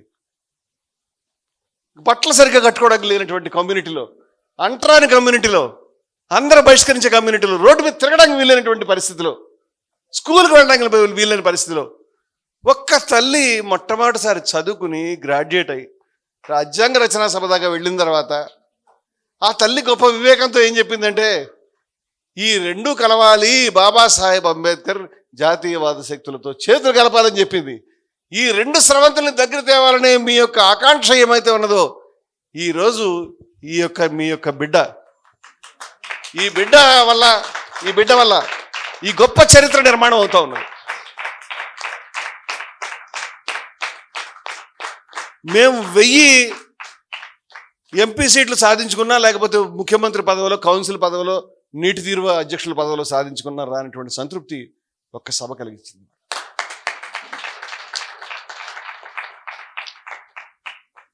ఇప్పుడు మా శరీరంలో, మా ఒంట్లో రక్తాన్ని, నరాల్ని, సమస్తాన్ని, కండల్ని ఇలా పోస్తారు రోడ్డు మీద. మీరు ఈ రథాన్ని తీసుకెళ్ళండి, ఎలా తీసుకెళ్తారు మీ నాయకత్వంలో పనిచేయడం. ఆ పని చేయకపోతే మా జీవితానికి అర్థం లేదు అసలు. ఈ పని చేయడం గురించి శ్వాసిస్తున్నాం, ఈ పని చేయడం గురించి బతుకుతున్నాం, వేరే లక్ష్యం లేదు మాకు. వీళ్ళు ఉన్నారు కదా, అయిపోయింది. మార్నింగ్ 6 అయింది, చీకట్లు పని చేయవు. ఇంకా ఇక్కడ నుంచి మిట్ట మధ్యాహ్నం ప్రచండం అయ్యేదాకా మీరు తట్టుకోలేరు. అందుచేత మీరు మేధావులు కాదు, మీకు తెలవదు. మళ్ళీ చెప్తున్నాము, గల్లీలో నిలదీస్తాం అంబేద్కర్ బొమ్మ పట్టుకుంటే మీరు చేసిన ద్రోహానికి. వామపక్ష సోదరులుగా మరొకసారి దండం పెట్టి చెప్తున్నాను, చాలా మంచోళ్ళు మీరు, చాలా ఆశయాలు ఉన్నాయి పాపం మీకు. ఏం చేశారు ఇప్పటిదాకా? ఎక్కడ తీసుకెళ్లారు? ఎక్కడ ప్రేక్షకుల కోరిక పోయి పోవాల్సిందే అంట. ఇంకోటి చెప్తుంది, ఆ ఎల్లో వేరే చెప్తుంది. సోదరులారా, మతోన్మాదం పోవాలి అంటే మతోన్మాదులు మీకంటే తెలివిగా వ్యవహరించి ఒక ఆయన్ని గుండు పెట్టి పేల్చిస్తారు. ఆయన పేరు కూడా తీయవు నువ్వు, ఆయన జోలికి పోవు నువ్వు. అందుచేత వారికి ఉపశమనంగా నేను చెప్తున్నాను, మీరు చరిత్రలో చేయలేని పనులు మేము చేస్తా ఉన్నాం ముందుకు వచ్చి. వాళ్ళ మతోన్మాదానికి పోయేటువంటి దారి అరే మతోన్మాదాన్ని మీ పద్ధతులు తప్పు. మతోన్మాదం పోవాలంటే ఇగో ఈ ఇద్దరు శక్తుల్ని కలిపి ముందుకు తీసుకురావాలి. దేశంలో మనువాదం పోవాలి. ఈ ఇద్దరు మహానుభావులు కర్రలు పట్టుకు ముందుకు నడిపించాలి. అప్పుడు నడిస్తే మనకు వస్తుంది. పుచ్చలపల్లి సుందరయ్య గారు చెప్పినటువంటి మాట, ఆ ఒక్క మాట చదువుతాను, ఎందుకంటే వీళ్ళు ఆపారు కాబట్టి వారికి నా సందేశం అందాలి. నేను చెప్పాల్సిన మాటలు సుందరయ్య గారు చెప్పారు. ఈ పుస్తకం దయవుంచి చదవండి. ఇది ఇప్పటికి 1,00,000 కాపీలు 1,50,000 కాపీలు వేసి ఉంటాం. ఇది 2005 నాటిది, 20 ఏళ్ల క్రితం. దీంట్లో సుందరయ్య గారు ఏం చెప్పారు, పుచ్చలపల్లి సుందరయ్య గారు గాంధీ గారి గురించి ఈ మాట చెప్పారు. చాలామంది కమ్యూనిస్ట్ సోదరులకు తెలియదు పాపం. అది వాళ్ళు పుస్తకాలు చదవరు, ఆ పుస్తకాలు అక్కడ ఉండిపోయింది. దయవుంచి ఈ మాటలు తెలుసుకోండి. ఆయన చాలా కరెక్ట్గా మాట్లాడాడు. ఆయన ఒక్కచోటే మాట్లాడాడు, ఇక ఎక్కువ చోట్ల మాట్లాడుంటే బాగుండేది. ఆయన రహస్యంగా ఎక్కడో దాచిపెట్టిన విషయాన్ని మేము ఓపెన్గా మాట్లాడదలుచుకున్నాం. సమానత్వం అనేది గాంధీ సిద్ధాంతాలన్నింటిలోకి కీలకం. దక్షిణాఫ్రికాలో తెల్లవారితో నిగ్రులకు సమానత్వం, చంపారణలో రైతుల సమానత్వం కోసం, విదేశాల్లో భారతదేశం సమానత్వం కోసం, అన్ని కులాల వారి సమానత్వం కోసం, హిందూ ముస్లిం సమానత్వం కోసం, ఆర్థిక అసమానతలు తొలగించి సమానత్వం సిద్ధించడం కోసం మొత్తం ఆయన జీవితం అంతా సమానత్వం కోసం పోరాడారు. సమానత్వం అనేది ఆయన నడిపిన ఉద్యమాలన్నింటికీ కీలకం, బీజం. ఈ సమానత్వం సాధించాలనే కర్తవ్యం ఇంకా మిగిలే ఉంది, దాన్ని సాధించాలి. ఇప్పుడు చెప్తాను ఈ ఇద్దరిని ఎందుకు దగ్గర తెచ్చామంటే, మనువాదం మతోన్మాదం పోతే మనకేం జరుగుతుంది, మన ప్రజల గురించి మనం శ్రద్ధ తీసుకుంటాం. మన బీసీలకి ఏం దక్కాలో దక్కించుకుంటాం. మన హాస్టల్ ఏ విధంగా ఉండాలి, మన స్కూళ్ళు ఏ విధంగా ఉండాలి, మన జీవితాలు ఎలా ఉండాలి మనం బాగు చేసుకుంటాం. మనకు కావాలి, ఆయన చెప్పాడు దున్నేవాడికి భూమి కావాలని గాంధీ గారు చెప్పాడు. చాలామంది తెలియదు ఈ విషయం. దున్నేవాడికి భూమి కావాలి, ఫ్యాక్టరీలో కార్మికులకు కావాలి, వాళ్ళ కార్మికులకు స్వాధీనం చేసుకుంటారని చెప్పాడు. ఇవన్నీ దాచిపెట్టాం. విప్లవ గాంధీని మేము లోకానికి చూపిస్తాం, విప్లవ అంబేద్కర్ని కూడా చూపిస్తాం. మీరు కులవాదిగా అంబేద్కర్ చిత్రించేటువంటి దుస్సాహసవద్దు పాపానికి మీరు ఒడిగట్టారు. మేము నిజమైనటువంటి అంబేద్కర్ని ఈ సమాజానికి పరిచయం చేస్తాం. మేము చాలా సాఫ్ట్గా ఉండేటువంటి, లేకపోతే ఏమి తెలియనటువంటి దొంగ అయినటువంటి, ద్రోహి అయినటువంటి, అబద్ధమైనటువంటి ఒక కథ గాంధీ గారి గురించి రాశారు. సూర్యుడు లాంటి ఆ మహానుభావుడిని మేము మబ్బుల్ని తొలగించి ప్రపంచానికి పరిచయం చేస్తాం. ఈ కార్యక్రమం ప్రారంభమవుతోంది. బలహీనమైనటువంటి గుండెలు ఉన్నటువంటి వాళ్ళు ఫీల్డ్ వదిలేసి వెళ్ళిపోండి. మీ దుకాణాలు మేము నడవనేమో. 1 కాదు 2 కాదు, సభ ఎలా జరిగింది అనేది ఇంపార్టెంట్ కాదు, టెంపర్మెంట్ ఇంపార్టెంట్. ఈ టెంపర్మెంట్ ఏ స్థాయిలో ఉన్నదంటే, ఒక్క మనిషి యొక్క ధైర్యం సంకల్పం అనేది కోట్ల మంది గుండెల్లో, బీరువుల గుండెల్లో ధైర్యాన్ని రేకెత్తిస్తుందని అరవిందో చెప్పాడు. ఇవాళ ప్రపంచాన్ని మార్చడానికి 10 మంది ఉంటే చాలన్నాడు. అటువంటి మనుషులు ఇక్కడ జయభారత్లో తయారవుతున్నారు. ఒక్క తెలంగాణ కాదు, ఆంధ్ర తెలంగాణ కాదు, మొత్తం దేశం అంతా మేము దాన్ని తీసుకెళ్ళి గాంధీని అంబేద్కర్ని ముందు పెట్టి మా సమస్త ఆశయాల్ని మేము సాధించగలుగుతామని చెప్తూ, మతంలో ఉన్నటువంటి వాళ్ళందరినీ పక్కన దున్నేసి ఇది పనికిరాదు, ఈ అచలం పనికిరాదు, ఆ వ్యవహారం పనికిరాదు, బ్రహ్మకుమారులు పనికిరాదు, లేదా సాయిబాబా పనికిరాడు, ఇంకోటి పనికిరాడు, మేమే అని ఒక దగ్గర ఫిక్స్ చేస్తున్నారు. మేము అన్ని రోగాలకి మందులు ఉన్నాయి మా దగ్గర. మల్టీఫాసెటెడ్ 20 తలకాయలతో ఫైట్ చేస్తుంది వాళ్ళ జయభారత్. అన్ని పక్కల కత్తులు పట్టుకుని యుద్ధం చేయడానికి సిద్ధంగా ఉన్నాం. మతవాదం మనువాదం అనేటువంటి దాన్ని ఎలా పోరాడాలని అనుకుంటే ఇవాళ ఇద్దరిని మనం రిలీజ్ చేసాం. ఈ ఇద్దరు మనకి దారి చూపిస్తారు. ఇద్దరు వెంబడి మేము నడుస్తాం. ముప్పార ప్రకాశం నాయకత్వంలో మేము నడుస్తాం. వర్ధిల్లాలి ముప్పార ప్రకాశం నాయకత్వం. నా గుండెలు నిండా చెప్తున్నాను నేను. వర్ధిల్లాలి చిరంజీవి నాయకత్వం. పులిని గుర్తించగలుగుతుంది. వాళ్ళ చాలా కాలం నుంచి మా జోగాలన్న సైలెంట్గా ఉండి వాళ్ళ సరిగ్గా వచ్చేసరికి ఇగో లేచాడు. ఈయన చూడంగానే ఆయన మనసు కూడా లేచింది. ఇవాళ 2 పుల్లు ఒకళ్ళతో తట్టుకోవడం కష్టం, ఇద్దరు వచ్చారు. ఇప్పుడు ఈయన జీవన జోయాలు తలుచుకుంటే అల్లలాడిస్తారు ఉత్తర తెలంగాణ అంతా కూడా ఆగలేరు మీరు. ఇవాళ వీళ్ళిద్దరూ కలిసి ఇవాళ ఒక్క తెలంగాణకి నిజమైనటువంటి నాయకత్వాన్ని మేము పరిచయం చేయడానికి సిద్ధంగా ఉన్నాం. ఇక్కడ వీరన్న కానీ మా గణేష్ కానీ చాలా గొప్ప నాయకత్వం తయారవుతూ ఉంది. చాలా మనసు ఉన్నటువంటి ఈయన ప్రేమలో పడిపోయాను నేను, మునిగి తేలుతా ఉన్నాను నేను. ఇటువంటి మనసు ఉన్నటువంటి వ్యక్తులు ఎవరికి మనసు వాళ్ళు చేయగలుగుతారా? ఎవరు నవ్వుతారు, ఎవరు ఏడుస్తారు, ఎవరు బాధపడతారు, ఎవరు ఉద్యోగాలు ఉంటాడు వాడు నాయకుడు అవుతాడు. పక్కవాడికి ఏం చెప్పేవాడు కాదు, లోపల వాడు లోహియాన్ని చూసి ఆయన నవ్విపిస్తాడు, ఏదైనా తేలిక తీసుకుంటాడు, ఎమోషనల్ అవుతాడు. అంటే అలాంటి వ్యక్తి యొక్క నాయకత్వాన్ని మీరు కోల్పోయారు. అటువంటి వ్యక్తి నిజమైనటువంటి నాయకుడు అవుతాడు. ఈ మనిషి నిజమైనటువంటి నాయకుడు. ఈయన హృదయం ఉన్నటువంటి వ్యక్తి నాయకత్వంలో పనిచేయాలి. చాలా రోజుల తర్వాత నా సోదరుడు ఎక్కడో ఒక పాటలో చూసి, సినిమా క్లైమాక్స్ సీన్లో ఆయన పాడడం, ఆయన ఎవడో ధర్మేంద్ర చూసి అరే ఈ పాట మంది మన తమ్ముడు పరిగెట్టుకుని వెళ్ళి వెండం, అలాంటిది సినిమాలో చూసాం. కానీ మా ఆశ్రమంలో జరిగింది. ఈయన కవిత వినిపించాడు, నేను గుర్తుపెట్టాను ఈయన మా బ్రదర్ అని.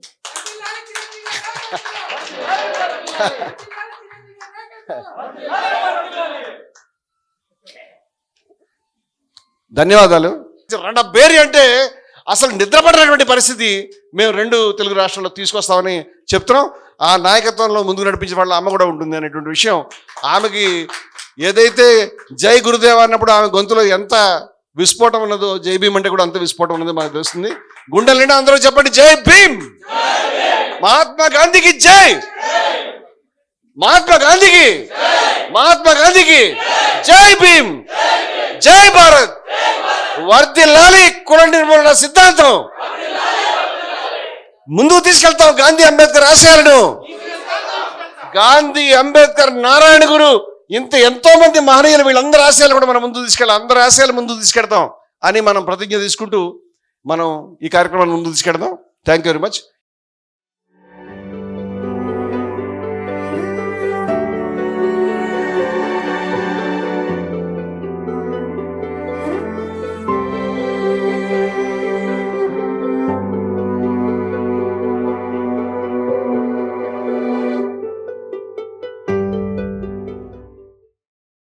మీ ఆలోచనల్ని మరింత సంపద్వంతం చేయగల ఈ పుస్తకాల్ని మీరు చదివారా? ప్రతులకు జై భారత్ పబ్లికేషన్స్, 9848030089.